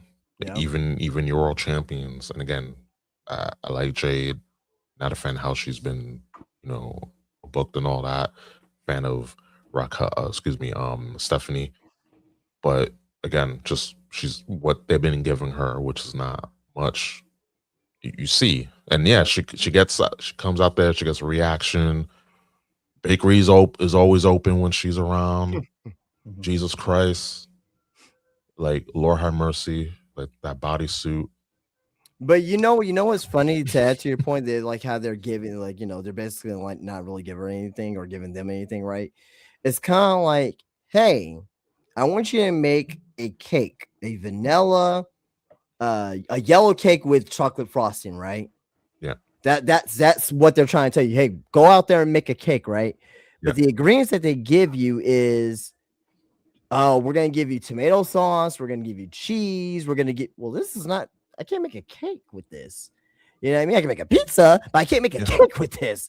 Right. So it's like they're not giving them the tools to be successful, and it's like, well, why are they not getting over? It's like come on, like, it's like, oh my god, like, yeah, how come they're not getting over? Like, we did everything. No, you didn't give me the ingredients to make a cake. And I'm opening a bakery. right. I need ingredients to make cakes and pastries, right? Not pizzas and calzones. Yeah. And it's like the Eric Andre meme where he shoots somebody and goes, "Why did I do that?" Yeah, exactly. That's basically WWE creative, is like, no one's getting over, and the people who, I mean, there are people getting over, but it seems like the non-wrestling personalities are getting over more, and the people that should be over aren't really getting that over. And I love Stephanie, but I remember John Draper, shout out to John, had brought up an interesting point. He's someone that doesn't really watch wrestling all that much anymore, but he's someone that, along with, the late Kevin Castle, his, brother, which next week is going to be 1 year, which is, but yeah, I mean, those guys watch wrestling their whole lives. They want to, they always talked about famously their dad driving them to Florida Championship Wrestling all the way from New York. And they went to the Garden, almost every weekend, and, saw guys like Edge make their debut and Val Venus make their debut on the same night. But yeah, John, who seldomly watches it every now and then, Soup, saw Stephanie. He's like, yeah, she's talented, but is she really that over? Is she as over and popular as everyone thinks she is? And she's really not, and it's not her fault. At the end of the day, it's usually not the talent's fault, it's booking. Right. Yep. I mean, I know we always say, like, it's up to the talent. There's always been that saying of, like, it's up to the talent to get themselves over, but at the same time, it's up to booking and creative to give them the tools to get over. Yep. And the creative and booking have done Stephanie no favors. None whatsoever. They haven't, and it's unfortunate, because Stephanie she's someone that could be a big time player for this company, and she's very likable. I mean, she's obviously beautiful, but I think it also helps that she's very likable, and she seems like a sweet person, regardless of what some fans, at Madison Square Garden have to say about it. Yep. Which I mean, this I guess kind of segues into a news story. It's really a nothing burger, but there's a fan that had something negative to say about Stephanie because it's kind of similar to the Obafemi thing where that woman at a meet and greet was like, Obafemi didn't want to, hold my pom poms or whatever the fuck. Negative experience, and everybody's like, bitch, like he doesn't have to do shit for you. If he doesn't want to hold the pom poms, he doesn't have to. That doesn't make him an asshole. It's just there's some things people don't want to do. And then same thing for Stephanie, where like this person was basically stalking Stephanie while she was going into the building. And she's like, everybody else stopped and signed autographs for me, but you didn't. You lost a fan. Yeah. And then, Stephanie pretty much had to defend herself. Like, I don't have the tweet in front of me, but she basically defended herself. It was just like, why are you stalking me? So I'll say this about that certain situation. Although the fan was a million, trillion, quintillion% wrong, the fan, if you look at his X account, I don't want to assume, but I'm assuming that he may be mentally disabled. So I have to keep that account.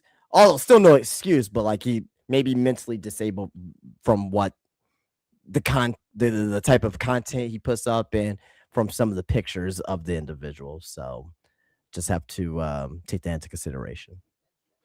And is it really that shocking that a lot of wrestling fans are mentally disabled? Well, I'm talking about like real life, like real life mentally disabled. Like I'm not talking about like kayfabe. Well, not kayfabe, but you know what I mean. So I actually have the tweets in front of me. I'm not even gonna bother saying the person's name because they don't deserve the time of day. But like, they put at Steph Accor, thank you for stopping for your fans. You're the fakest ever, not the primera. You're the last. There's a lot of spelling errors on this. I just asked you for a photo. That goes back, of course. That goes back to what I'm saying. If you look at his pictures, I think he's mentally disabled.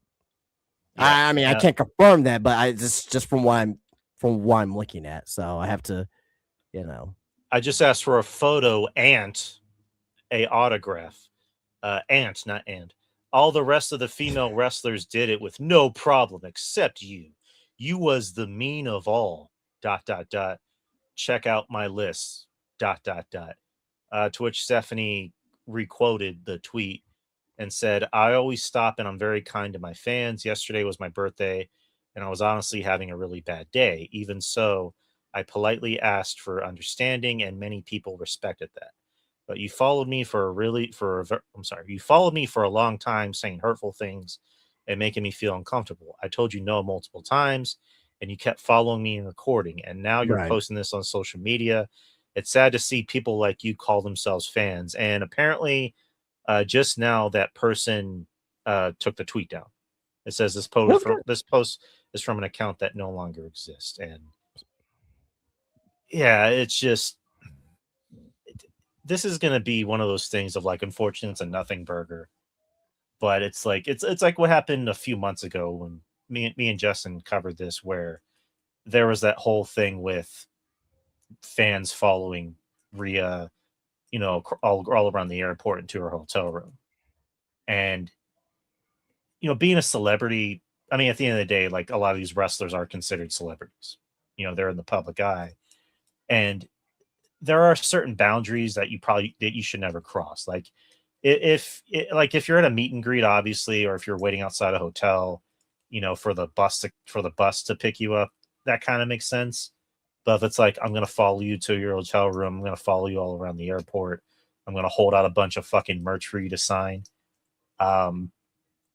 There's a story recently, it's kind of unrelated, but related at the same time. There's a story recently with Charles Barkley where like there was a fan that wanted him to sign a bunch of shit. And Charles was like, I'm only signing one thing and then I'm leaving. And, Shannon Sharp talked about it on his show where he mentioned that there's a difference between someone who's a real fan and just wants you to sign shit so they can sell it on eBay. If it's like someone's like, hey, my husband or my boyfriend or my whoever is a big fan of your talk show, or they were a big fan of you as a player. Can you sign their Broncos jersey for them, or can you take a picture, blah, blah, blah. Right. Stuff like that makes sense. But if it's like, I have a bunch of bobbleheads I want you to sign. You know, that's kind of crossing the line. And again, going back to Stephanie, where it's just like, I mean, obviously I'm going to take Stephanie over this because this guy's mentally unwell. Whoever this person is, following her around and just yelling at her and saying, hey, can you sign my shit? Can you take a picture with me? Can you blah, blah, blah? And at the end of the day, this is just something that's going to happen for a long time, unfortunately. This is just going to be a nothing burger by the end of next week. And there's probably going to be another story that's just as gross and heinous. So I don't know if you guys have any closing thoughts on that. No, I mean, I'll just say this, that, despite him being possibly mentally challenged or not, if he has friends, usually a lot of people like that don't have a lot of friends, but there should have been someone around him to kind of check him on that situation. And maybe they did. That's probably why he maybe took the tweet down. Maybe he closed his account. But regardless, though, there should have been people there with them to be like, hey, what the fuck are you doing, bro? But I mean, unfortunately, this is not going to be the end of this. We're going to keep hearing stories about this until the end of time. Just is what it is. Yeah, just at the end of the day, just everyone, please try to be respectful towards people in general, especially, someone in the public eye, which sounds weird to say, but at the end of the day, it's just like they're human beings too, just like everybody else. But Exactly. Women's Tag Team Championships, Lyra Valkyria and Bayley versus Lash Legend and Nia Jax, which ended in a DQ because everyone brawled, another brawl. Which is going to coincide with a match at Mania for the Women's Tag Team Championships.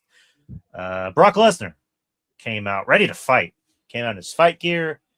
Paul Heyman was hyping him up, and Brock grabbed the microphone and said, "Enough, Oba, get your ass out here." Oba came out, making Brock wait, which I thought that was kind of cool, where he's just walking around the ring and making Brock wait and just wasn't breaking eye contact.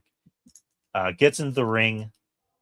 People try to separate him, but Oba pretty much throws their ass away.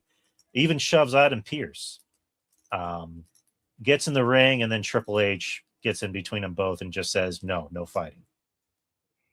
Pretty much. And that's how the segment ends. Again, good segment with a meh ending. I guess it's one of those things of just like we talked about. How there's so many brawls. This would have been the best use of a brawl is to have these two big motherfuckers beat the fuck out of each other. Instead, it's just like we wasted the good brawls on the women, on Punk and Roman, which they already had a brawl last week. Instead, it's just like a brawl with Brock and Oba would have been dope. That's like two giants. Those are two that's a kaiju fight, pretty much. Yep. It's like the dude from Godzilla, let him fight. That's what we wanted to see. Instead, it's just like, we want to protect this match. Paul, get Brock out of the building. Yeah, Triple H felt like he had to get involved there. He had to be the bad parent, and then he got booed because we all hate Triple H. But any thoughts on that segment? Good segment. I mean, I thought it's doing its job building the match. I really have no major issues with it. A little bit of the same stuff, but I thought it was fine. What's your I mean, I love that Oba was making Brock wait, circling, pacing around in the ring. Yeah. And also Paul Heyman's remarks was, his time on the mic was good. Just hyping up Brock and trying to hype up the match, which was good. And since he's in New York City, you know, I expect nothing less, but I get that they didn't want these two to touch. I get it. Because mind you, almost like every key segment on Raw and also on SmackDown, but on Raw had a brawl. You just had a pull apart brawl or some sort of schmoz. So for this to end up the same way would have been redundant. It wouldn't have had that same effect because of all the other schmozes, all the other brawls that happened. So I get it, but having Triple H come down there and break things up. He didn't even come down the ramp. He came through the other side because like, why are you supposed to be a gorilla? yeah, right. Like he's the thing is with like if he wasn't so disliked because of how like he's you know head of creative, so all this what we're seeing, and I wish I had to see this, but a lot of what we're seeing, all what we're seeing is because of him. And a lot of it is not good. A lot of it sucks. A lot of it is garbage. So, you know, he gets booed. And also the segment, you know, they wanted, you know, people at the Garden, they wanted they wanted Oba and Brock to fight. They wanted to lock up, but they stopped it. If it was someone else, it wouldn't have made sense. But since Triple H is, you know, he's the authority, wink wink. I get why he was out there, but since he is hated, I get why like this segment felt like it bombed a bit. But I enjoyed the segment. Like it definitely like for me, I want to watch the match. This match I'm excited for. Then Punk and Roman and everything else I just don't care about. You know, I want to see Orton win the belt, but the match they got to do something. They got to bring Vince McMahon, Shane McMahon, whoever. You know, they got to bring somebody for me, like interesting for me to be, you know, invested in this feud. But anyway, you know, with Oba and Brock, I'm excited. Like this match is definitely gonna we're gonna be talking about this match for a while, and you know that's how it should be. Like this felt WrestleMania like.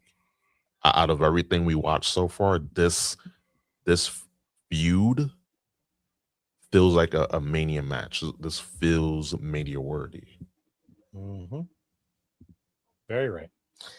The show continues. You have the Intercontinental Championship, Penta versus Kofi Kingston, which Penta won. The match wasn't too bad, but nothing to write home about. Which ended with Penta announcing that we're going to get a ladder match at Mania, which again we talked about. With Dragon Lee, Javon Evans, JD McDonough, and who else? I'm missing someone. Rusev, there you go. Yeah. Again, it's just on paper, it sounds like it's going to be a fun match, but it's like, where was the build?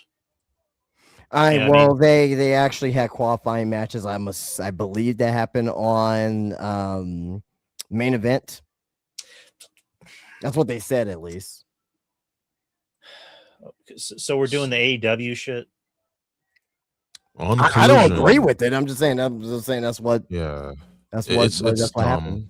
It's really dumb. Like you have all this TV time, and nope, we're just gonna have these guys on main event. Who watches main event? Like, true. I don't watch main event.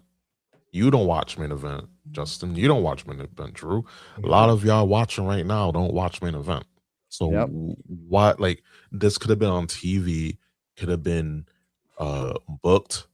Had feud storylines and interweaving. Like, it's literally easy. I'm not saying that. Oh, it's just crayon level easy, but it's just simple to how you get to Mania.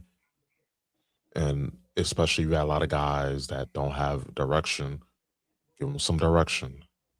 Have them work towards a ladder match, multi-man match. Have it fun, have it exciting, especially since the Money in the Bank is pushed to September, I believe.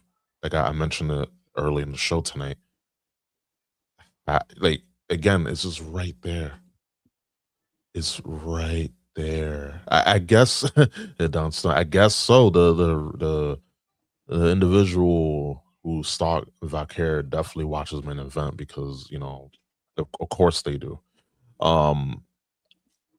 But I think it's right there, guys. Like it's just to book Mania at a easy level. It's just right there. Just have qualifying matches, have stories and then weaving towards leading up to the matches, and then the participants that get into the match, they have some sort of feud or just make a feud, but make us invested to for this match. But nope, we're just gonna throw it out there all at once. Oh, they had qualifying matches on main event. Who watches main event? It's like, who watches Collision? I think I might as well watch Collision than watch main event. Well, there's way more people that watch Collision over main event. Yeah, that's not even a question. Absolutely.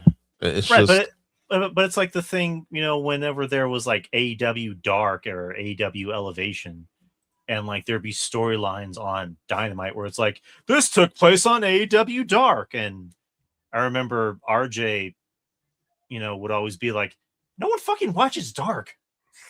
Like, who cares? I'm not going to fucking waste time watching Dark. Yeah. Which in this case, I'm not going to waste time watching fucking main event. Yep. But anywho, next segment is a Paul Heyman promo, which, again, Adam Pearce was like, did you read my email? And Paul Heyman's like, no, I didn't read your email. Then you'll know that Seth Rollins has been medically cleared to compete. Which Seth Rollins returns in a brand new suit, an all black suit, and hits Paul Heyman with a chair on his back. And as he's about to deliver the final blow, he gets pulled out from out of the ring.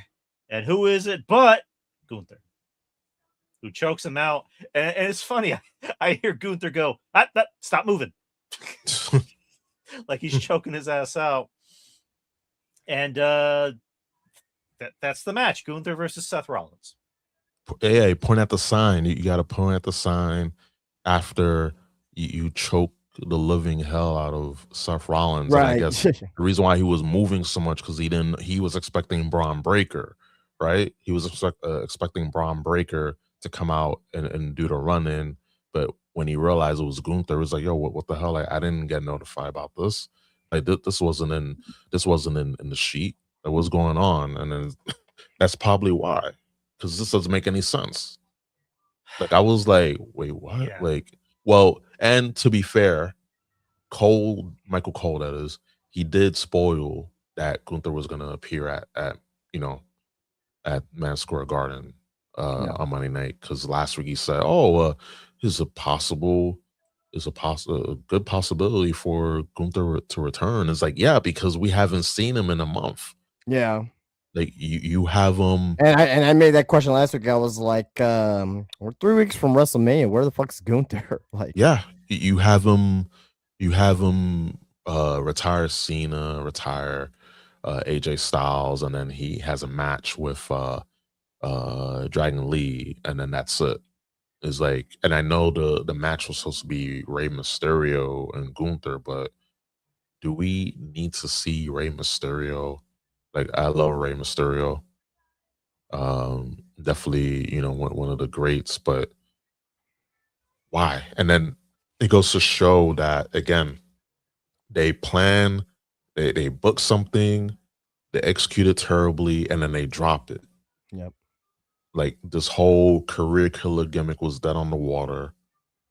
And people were saying, oh, no, we got to understand, like, Gunther, like, and Gunther, like, especially during, in the Indies and NXT UK, like, he was a beast. And him and Pete Dunne and Ilya, like, good feuds, great matches, hard hitting, like, whew. But at the same time, it's like, what are we doing with Gunther? Like, 2-time world champion, IC champion. What are we doing? And it's like just like Don Stoney said, on that Acme Insta feud. Literally, just call up Acme, just build a feud because we got no ideas. We literally got no sense of creative. We rely too much on AI, and they say that if you use too much AI, your frontal lobe starts messing up. Like you can't think, you can't use your brain properly. So yeah, like I saw a meme because there's a Facebook page I follow with Simpsons and wrestling, and somebody put up a meme of the episode where Homer goes to clown college, and they inserted Triple H's face on Homer going, "That's it, you people have stood him away long enough. I'm booking Seth Rollins versus Gunther." Yeah, and then literally. He walks away, and Bart goes, "Well, I didn't see that coming." It's just, again, on paper, really Gunther versus Seth Rollins will more than likely be a match of the weekend. That's a match of the year candidate. But it's like the buildup of just like, it's Gunther and Seth Rollins. Well, I mean, in fairness, it obviously was supposed to be Seth and Braun, but injuries got in the way and stuff like that. But apparently, too, I don't know how factual that this is. Apparently, Braun Breaker is cleared, but they didn't want to. I don't know how accurate it is, though. I don't know how accurate this is, but apparently, Braun Breaker is cleared, but they didn't want to put him in the match against Seth for whatever reason, because apparently they felt that there was not enough build, but in this situation there's still not enough build with Seth and Gunther. So I don't understand it. But again, too, it goes back to like, okay, well, let's say it is Seth versus Braun Breaker, then what does Gunther do? So it's like you really can't win. I know WWE is in a shitty position either way it goes. So I know, but it's just, again, it's still just like Gunther is, to me, the best wrestler in WWE. Like, bar none, he's the best wrestler. And it's just like, you gave him Goldberg, you gave him Cena, you gave him AJ. And it's like, this guy should be on a hot streak. Like, technically, he should be in the main event of WrestleMania. Like, if we really look at it, he should be main eventing WrestleMania. He should have won the Rumble when you really look at it. And it's like, that's Seth Rollins. Like, that's how it feels. It feels like in creative. So in theory, who like, if everyone was, knowing that we know what storylines is or whatever, right? Like, who do we think that should be? Who think Gunther should have went up against at WrestleMania?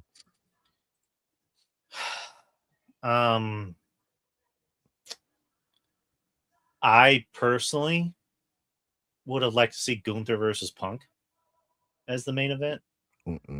Even though me personally, we had that match already. Yeah, that was SummerSlam, and I don't care. I don't know. I don't care. I mean, that's just me. I really don't give a fuck. That's just me. It's just like, if like, I would not want to see Gunther versus Ray. I mean, to be honest, I'm not really interested in seeing Ray do anything anymore except just put over Dominic and retire.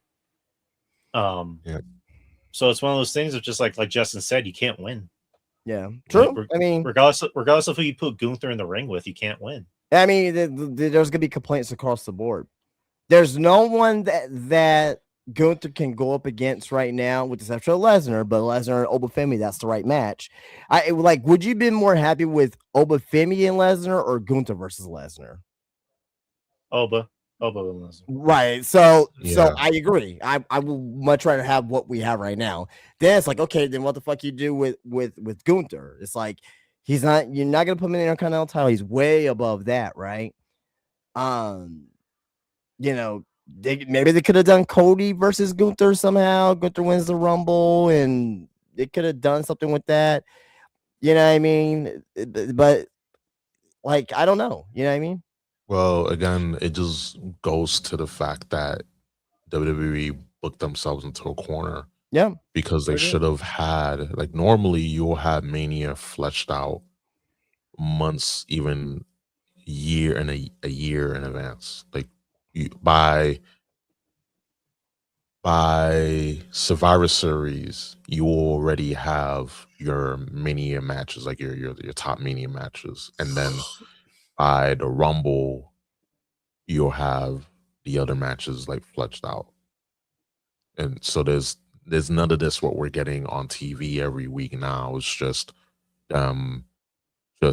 slow rolling everything. And yeah, we had injuries, not that, let's just not get it twisted.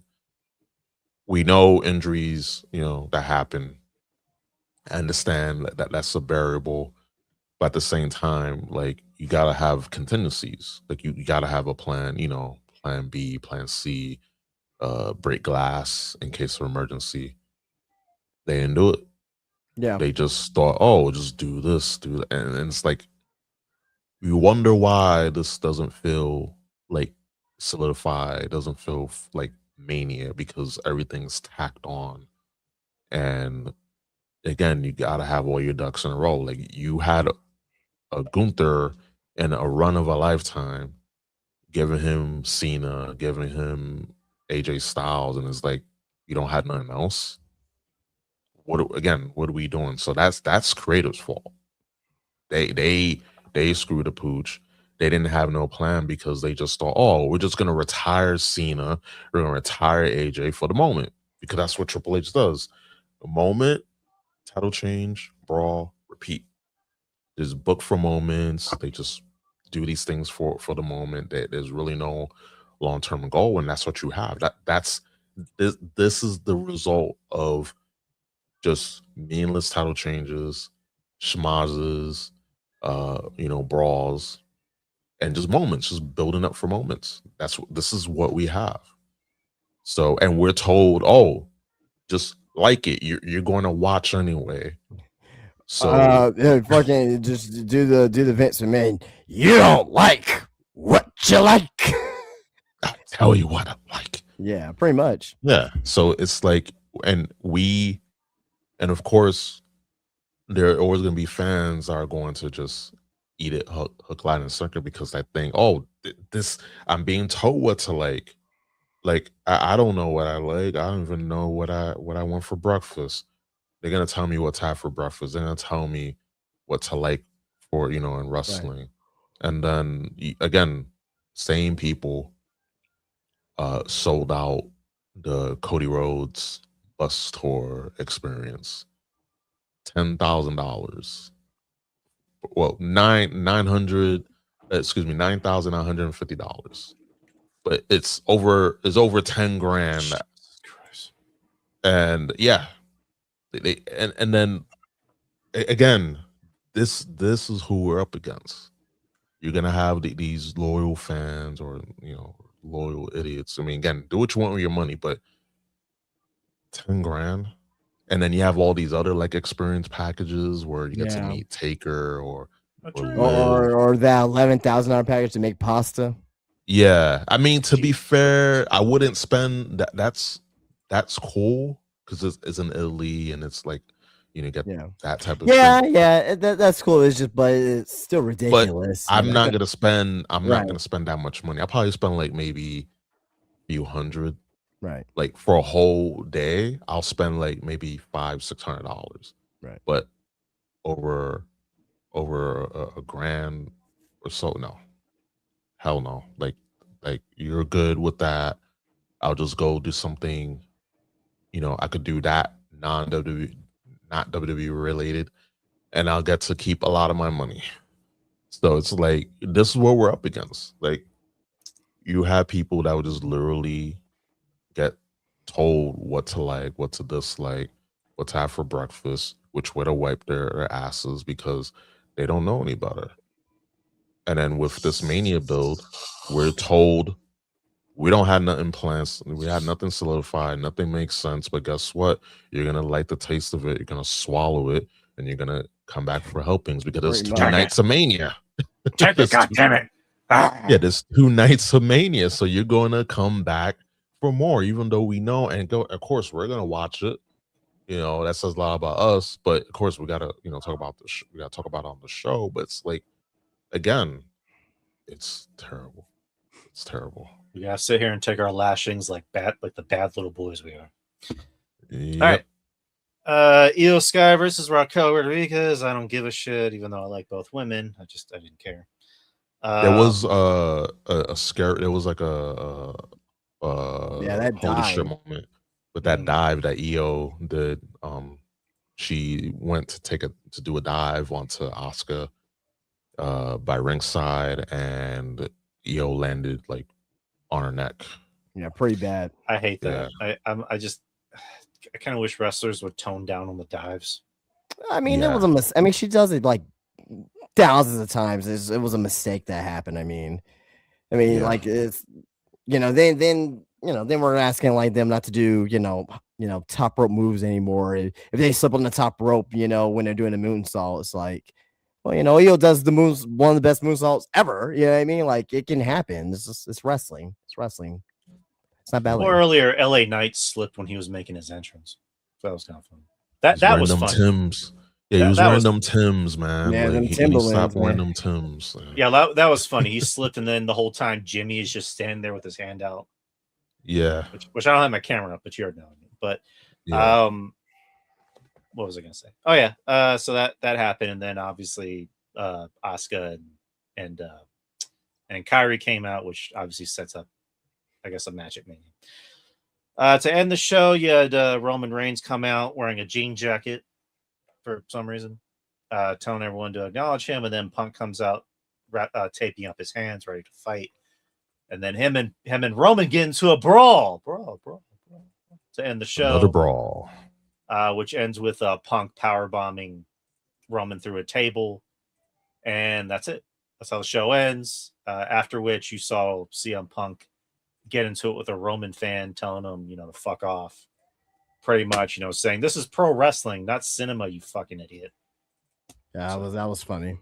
Yeah, that was very entertaining from CM Punk, because lately I've not been entertained. I mean, when he was after he did the powerbomb to Roman, he was punching Roman, and he was doing the sing song that fans do with Roman.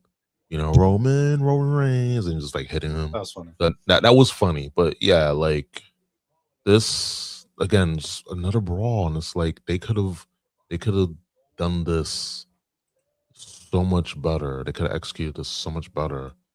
But they just went out there, just brawled, and I mean we knew that Punk was gonna get his lick back, because Punk got put through a table by Roman. So it was only fitting that, Roman was going to get that receipt. But then what they're going to do, because they both put each other through tables.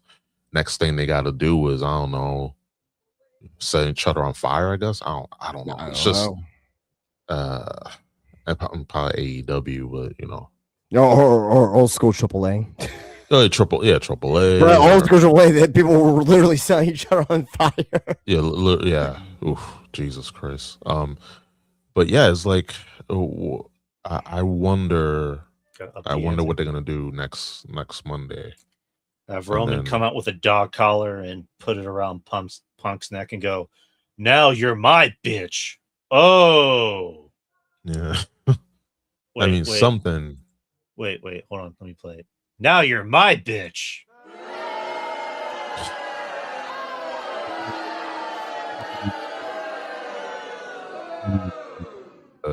With the sound bites, like you gotta be ready, because that doesn't hit when you do it. You gotta be ready for them. That's right. Gotta be ready. Okay, I need to find some. I need to find some more. I'll do some after the show, but yeah, that at this point it's just like you brought up the dead dad. It's just like, where can you go from here? Yeah. Which I said it did not make any sense if it wasn't going to lead to anything, which it was going to, with them bringing up the Usos and them getting involved. But it's like, do you think CM Punk kind of was like, well, I can talk about you, but you can't talk about me? Yeah, no, I believe it, because we talk about Rhea having some pull on creative. I definitely think CM Punk has pull. I don't really. I don't know if I buy that with Punk. Punk seems like someone who's like, as long as it works for the story. I mean, Drew, you're not gonna say that. Not after what he did in AEW. No, when he had full control over there. Like, no. Yeah, but like Punk was willing to let MJF talk shit about him and other people talk shit about him. He let Chris Jericho. That's true, but like he let Chris Jericho talk shit about his family. I mean, I don't know. I mean, it's weird. It's weird that Roman hasn't really gone to that point yet. We went from. I just find it very interesting that we go from your dead dad to you're old, like that. Yeah. Maybe they're saving it. Maybe they are saving it. I don't know.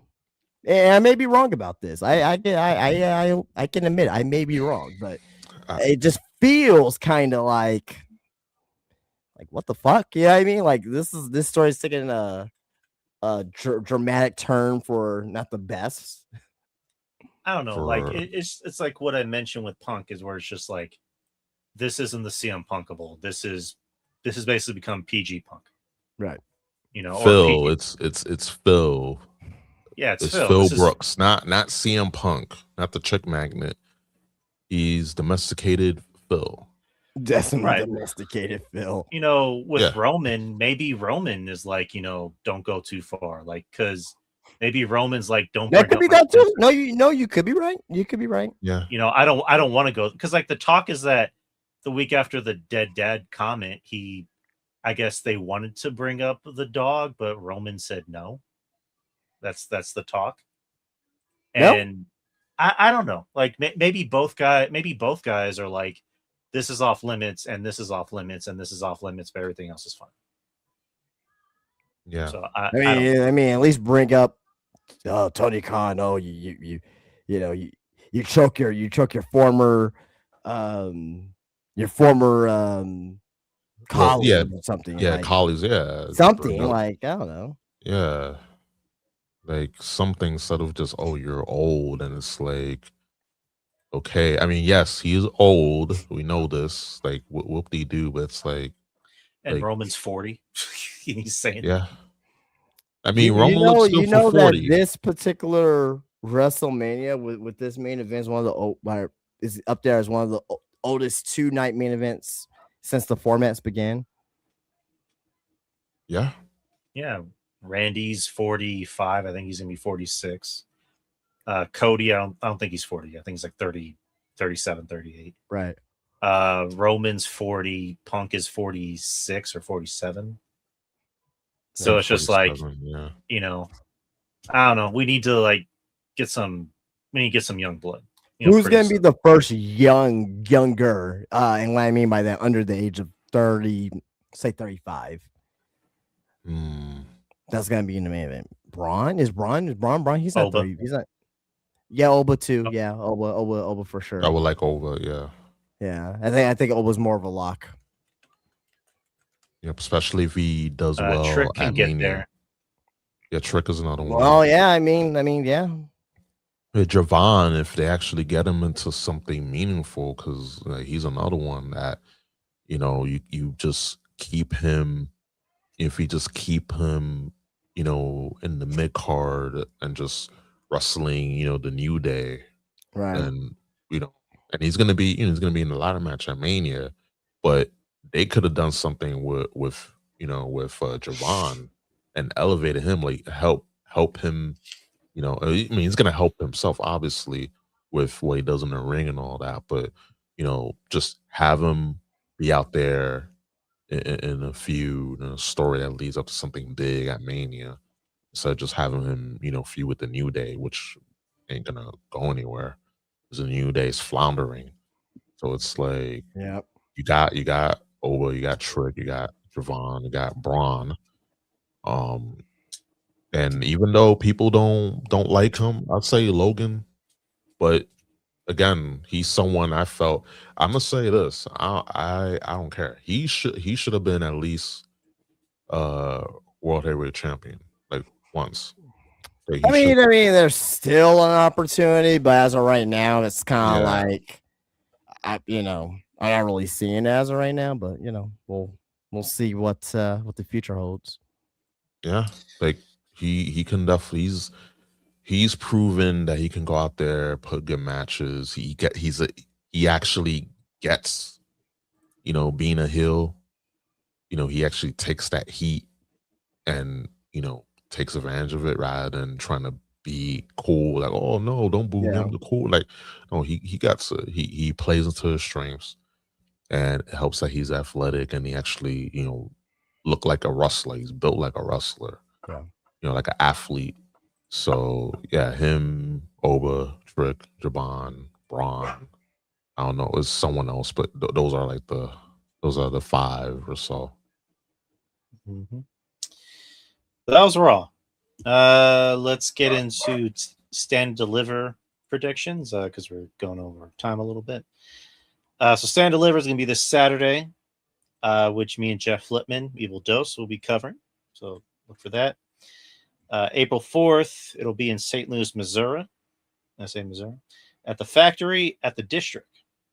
So let's see what matches we have. So this is a pre-show match. Hank and Tank, Shiloh Hill, Eli Knight, and Ren Sinclair versus the Birthright of Lexus King, Shannon Stacks, Lorenzo, Charlie Dempsey, Yuri Connors, and Ariana Grace. I guess the Birthright's going to win because they want to make that into a thing. Yeah, I got Birthright. And anytime I get to see Ariana Grace, it's nice. So the beginning of the show, what I'm assuming is the opening match, tag team match for the NXT Tag Team Championships. You have the Vanity Project, Brad Baylor and Ricky Smokes versus Los Americanos, Bravo Americano and Rayo Americano with El Grande Americano. I got the Vanity Project. Should be a good match though. Fun match.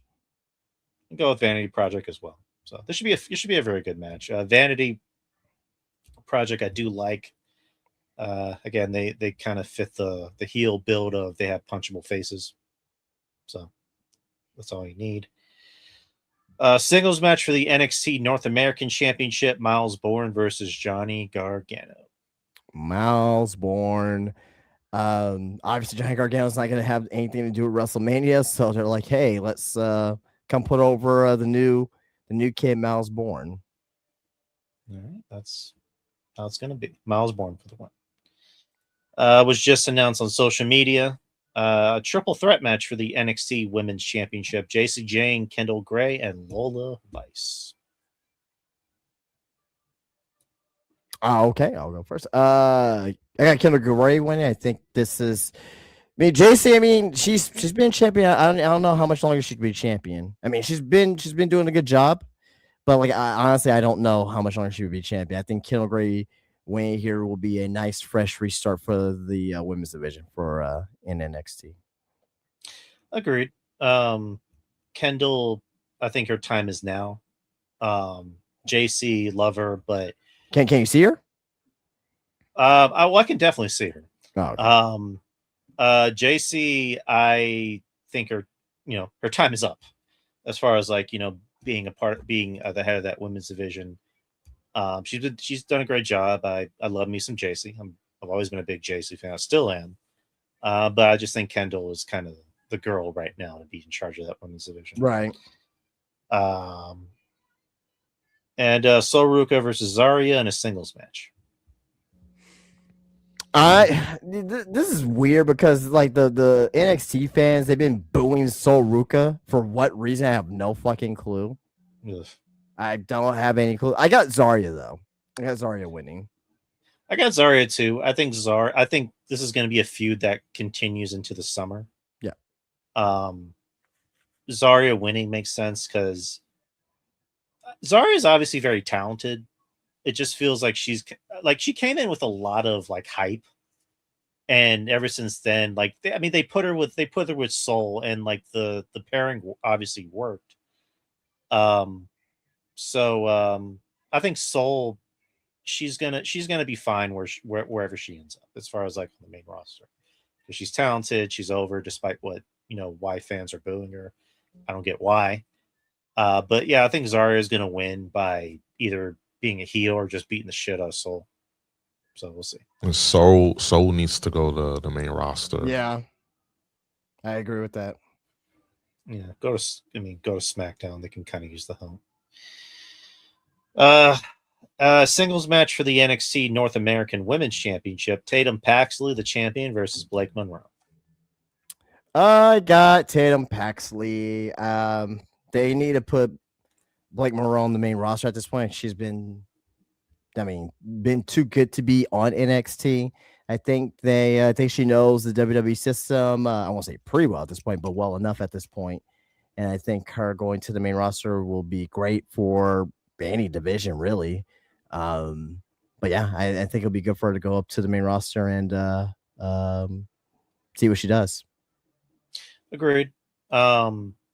Tatum, again, like I mentioned with Kendall, Tatum is kind of, one of the big women right now on the main roster. So Blake, she's already done what she's needed to do on NXT. At this point, I don't really think it matters if she's the NXT Women's Championship. I think she's pretty much outgrown the brand.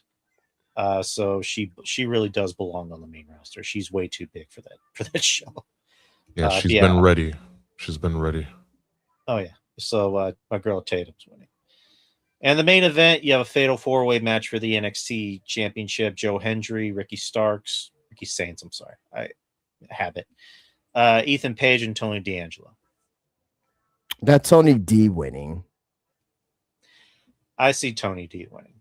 If not, it's gonna be Joe Hendry and him and Tony D will have a one-on-one match, but I would like to see Tony D win. I think he deserves it.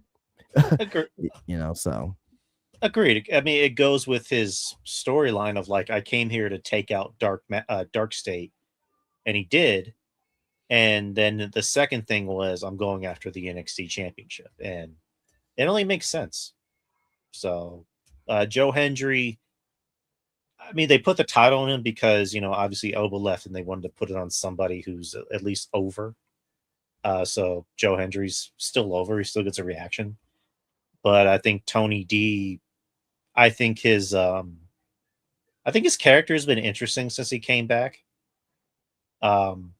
So I think him winning makes sense. If he doesn't win, it'll eventually, like you just said, be Joe versus Tony D at like another NXT show. So, but yeah.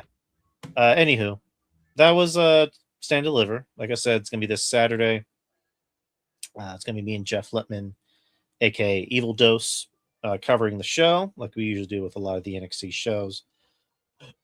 And that's really about it for the show review portion. I don't know if there's anything else you guys want to bring up. I had news, but we're way over at this point, and a lot of it wasn't nothing burgers. It was like legitimate news, but yeah, we're way over at this point. Yeah, we can talk about it at the top of next week's show. Yeah, if it's still relevant. I mean, a lot of it won't be relevant by then, but yeah. So, so it's all good. Yeah. I think we should start doing that from now on. Let's talk about the news first to open the show, and then we can just close it out doing like show reviews, but just to kind of make it easier. But that's the show, people. Again, thank you to everybody. Of course, thank you to Ruben and Justin, of course, for making the show works the way it does. Thank you to everybody watching on the platforms, whether it's YouTube. I see Don Stoney in the chat. I see Kyle. I see Tony. Thank you guys for watching, and of course everybody on the Facebook page for the experience and Twitter. Thank you all for watching wherever you are. Don't forget to subscribe to the YouTube channel. So I guess one thing I wanted to get out of the way. So like I mentioned earlier, that I made a separate YouTube channel for the clips. That's still going to be a thing. I'm going to put a couple more after we get off here. I decided to make separate YouTube channels for the other shows. Oh, wow, really? Okay. Well, that's going to be an interesting story. So like I did one for obviously the show with me and RJ, the show with me and Joe Punches, and the show with me and Tony. The only problem is I didn't know it was a thing on YouTube where you're not allowed to use your phone number more than twice for. Yeah, I was going to say that. Yeah. Yeah. So basically, I'm just gonna still record all the shows on this channel.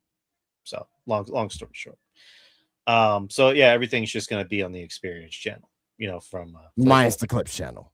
Minus the Clips channel. The Clips channel will be its own thing. I'm going to let that thrive on its own. But yeah, just want to get that out of the way. But yeah, speaking of the other shows, Lunches with Punches, me and Joe Punches, we have a show where we review movies and television shows. We did one earlier today. That's usually every other week, preferably every other Wednesday in the morning or around lunch, close to lunch. And we reviewed Daredevil Born Again Season 2, gave our thoughts about it so far, as well as had an interesting discussion about Super Mario Galaxy and also Rotten Tomato ratings. So that was kind of interesting conversation. Check that out if you guys haven't already. It's on the Experience channel on the Lunches with Punches playlist. The other shows I do, Metal Drive Hoops with my friend Tony and his friend Mike, where we just talk about the San Antonio Spurs and also the NBA. So check out the most recent episode. And also check out the Clips channel. I'll be uploading some more clips on there.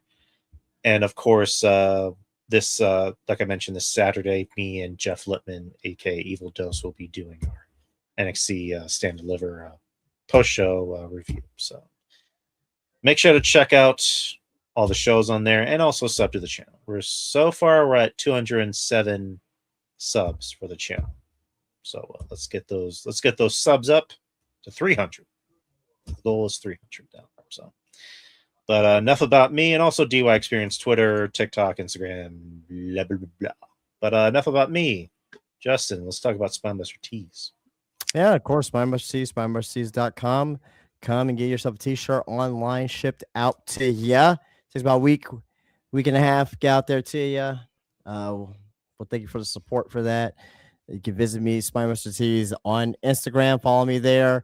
Keep up to date what I have going on inside my shop, including for people who are in the Texas area or who are going to be in the San Antonio area on June the 25th, Thursday, June the 25th, we'll be having Sue Young, former knockout champion of TNA Wrestling, will be in my shop doing a signing. She will be at Blackbird Pro on Saturday at a show. So she's gonna be wrestling here in San Antonio, and we're gonna be having her here at my shop doing a meet and greet. So come on down and check out the Spinebuster Tees Instagram for more details. But also at my shop, you got more than just Sue Young coming. When you do come, you're gonna find yourself with t-shirts. You're gonna find yourself with action figures, Funko Pop, stickers, mugs, shorts, hats, literally anything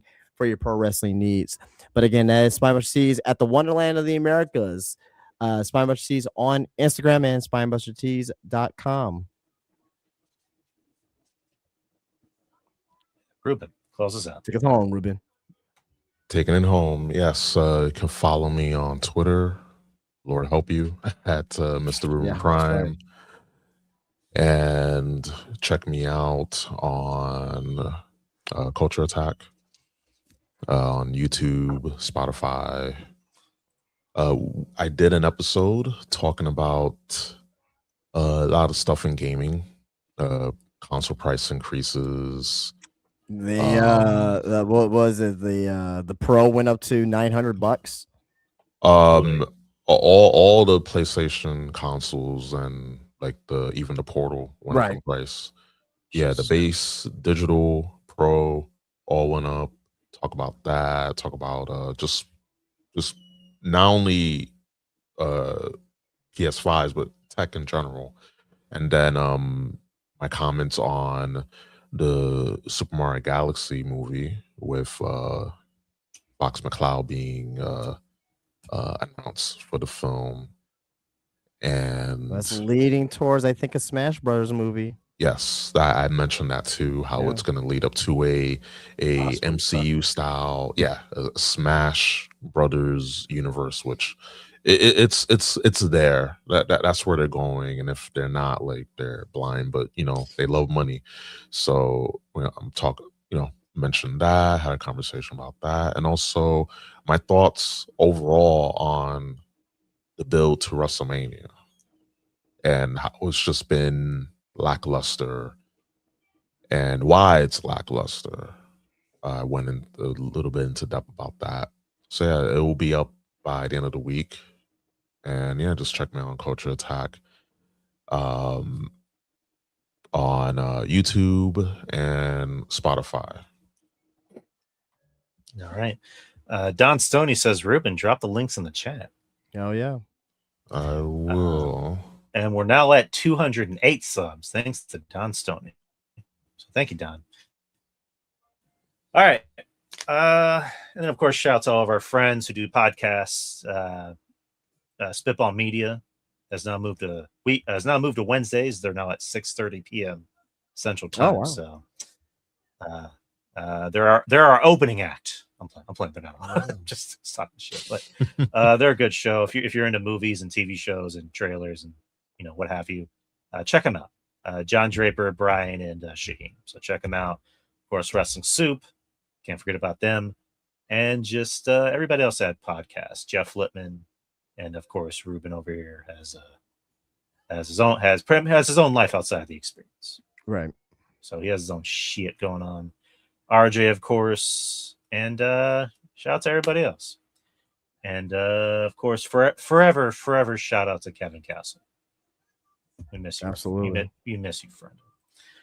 All right. I'll see you next week. I mean, I'll see you guys this Saturday for anyone that's interested in NXT. But me, Ruben, and Justin will be seeing you next Wednesday. Same time, same channel. Who knows what wacky hijinks we'll get into. So, all right. Take care, people. Peace. Peace.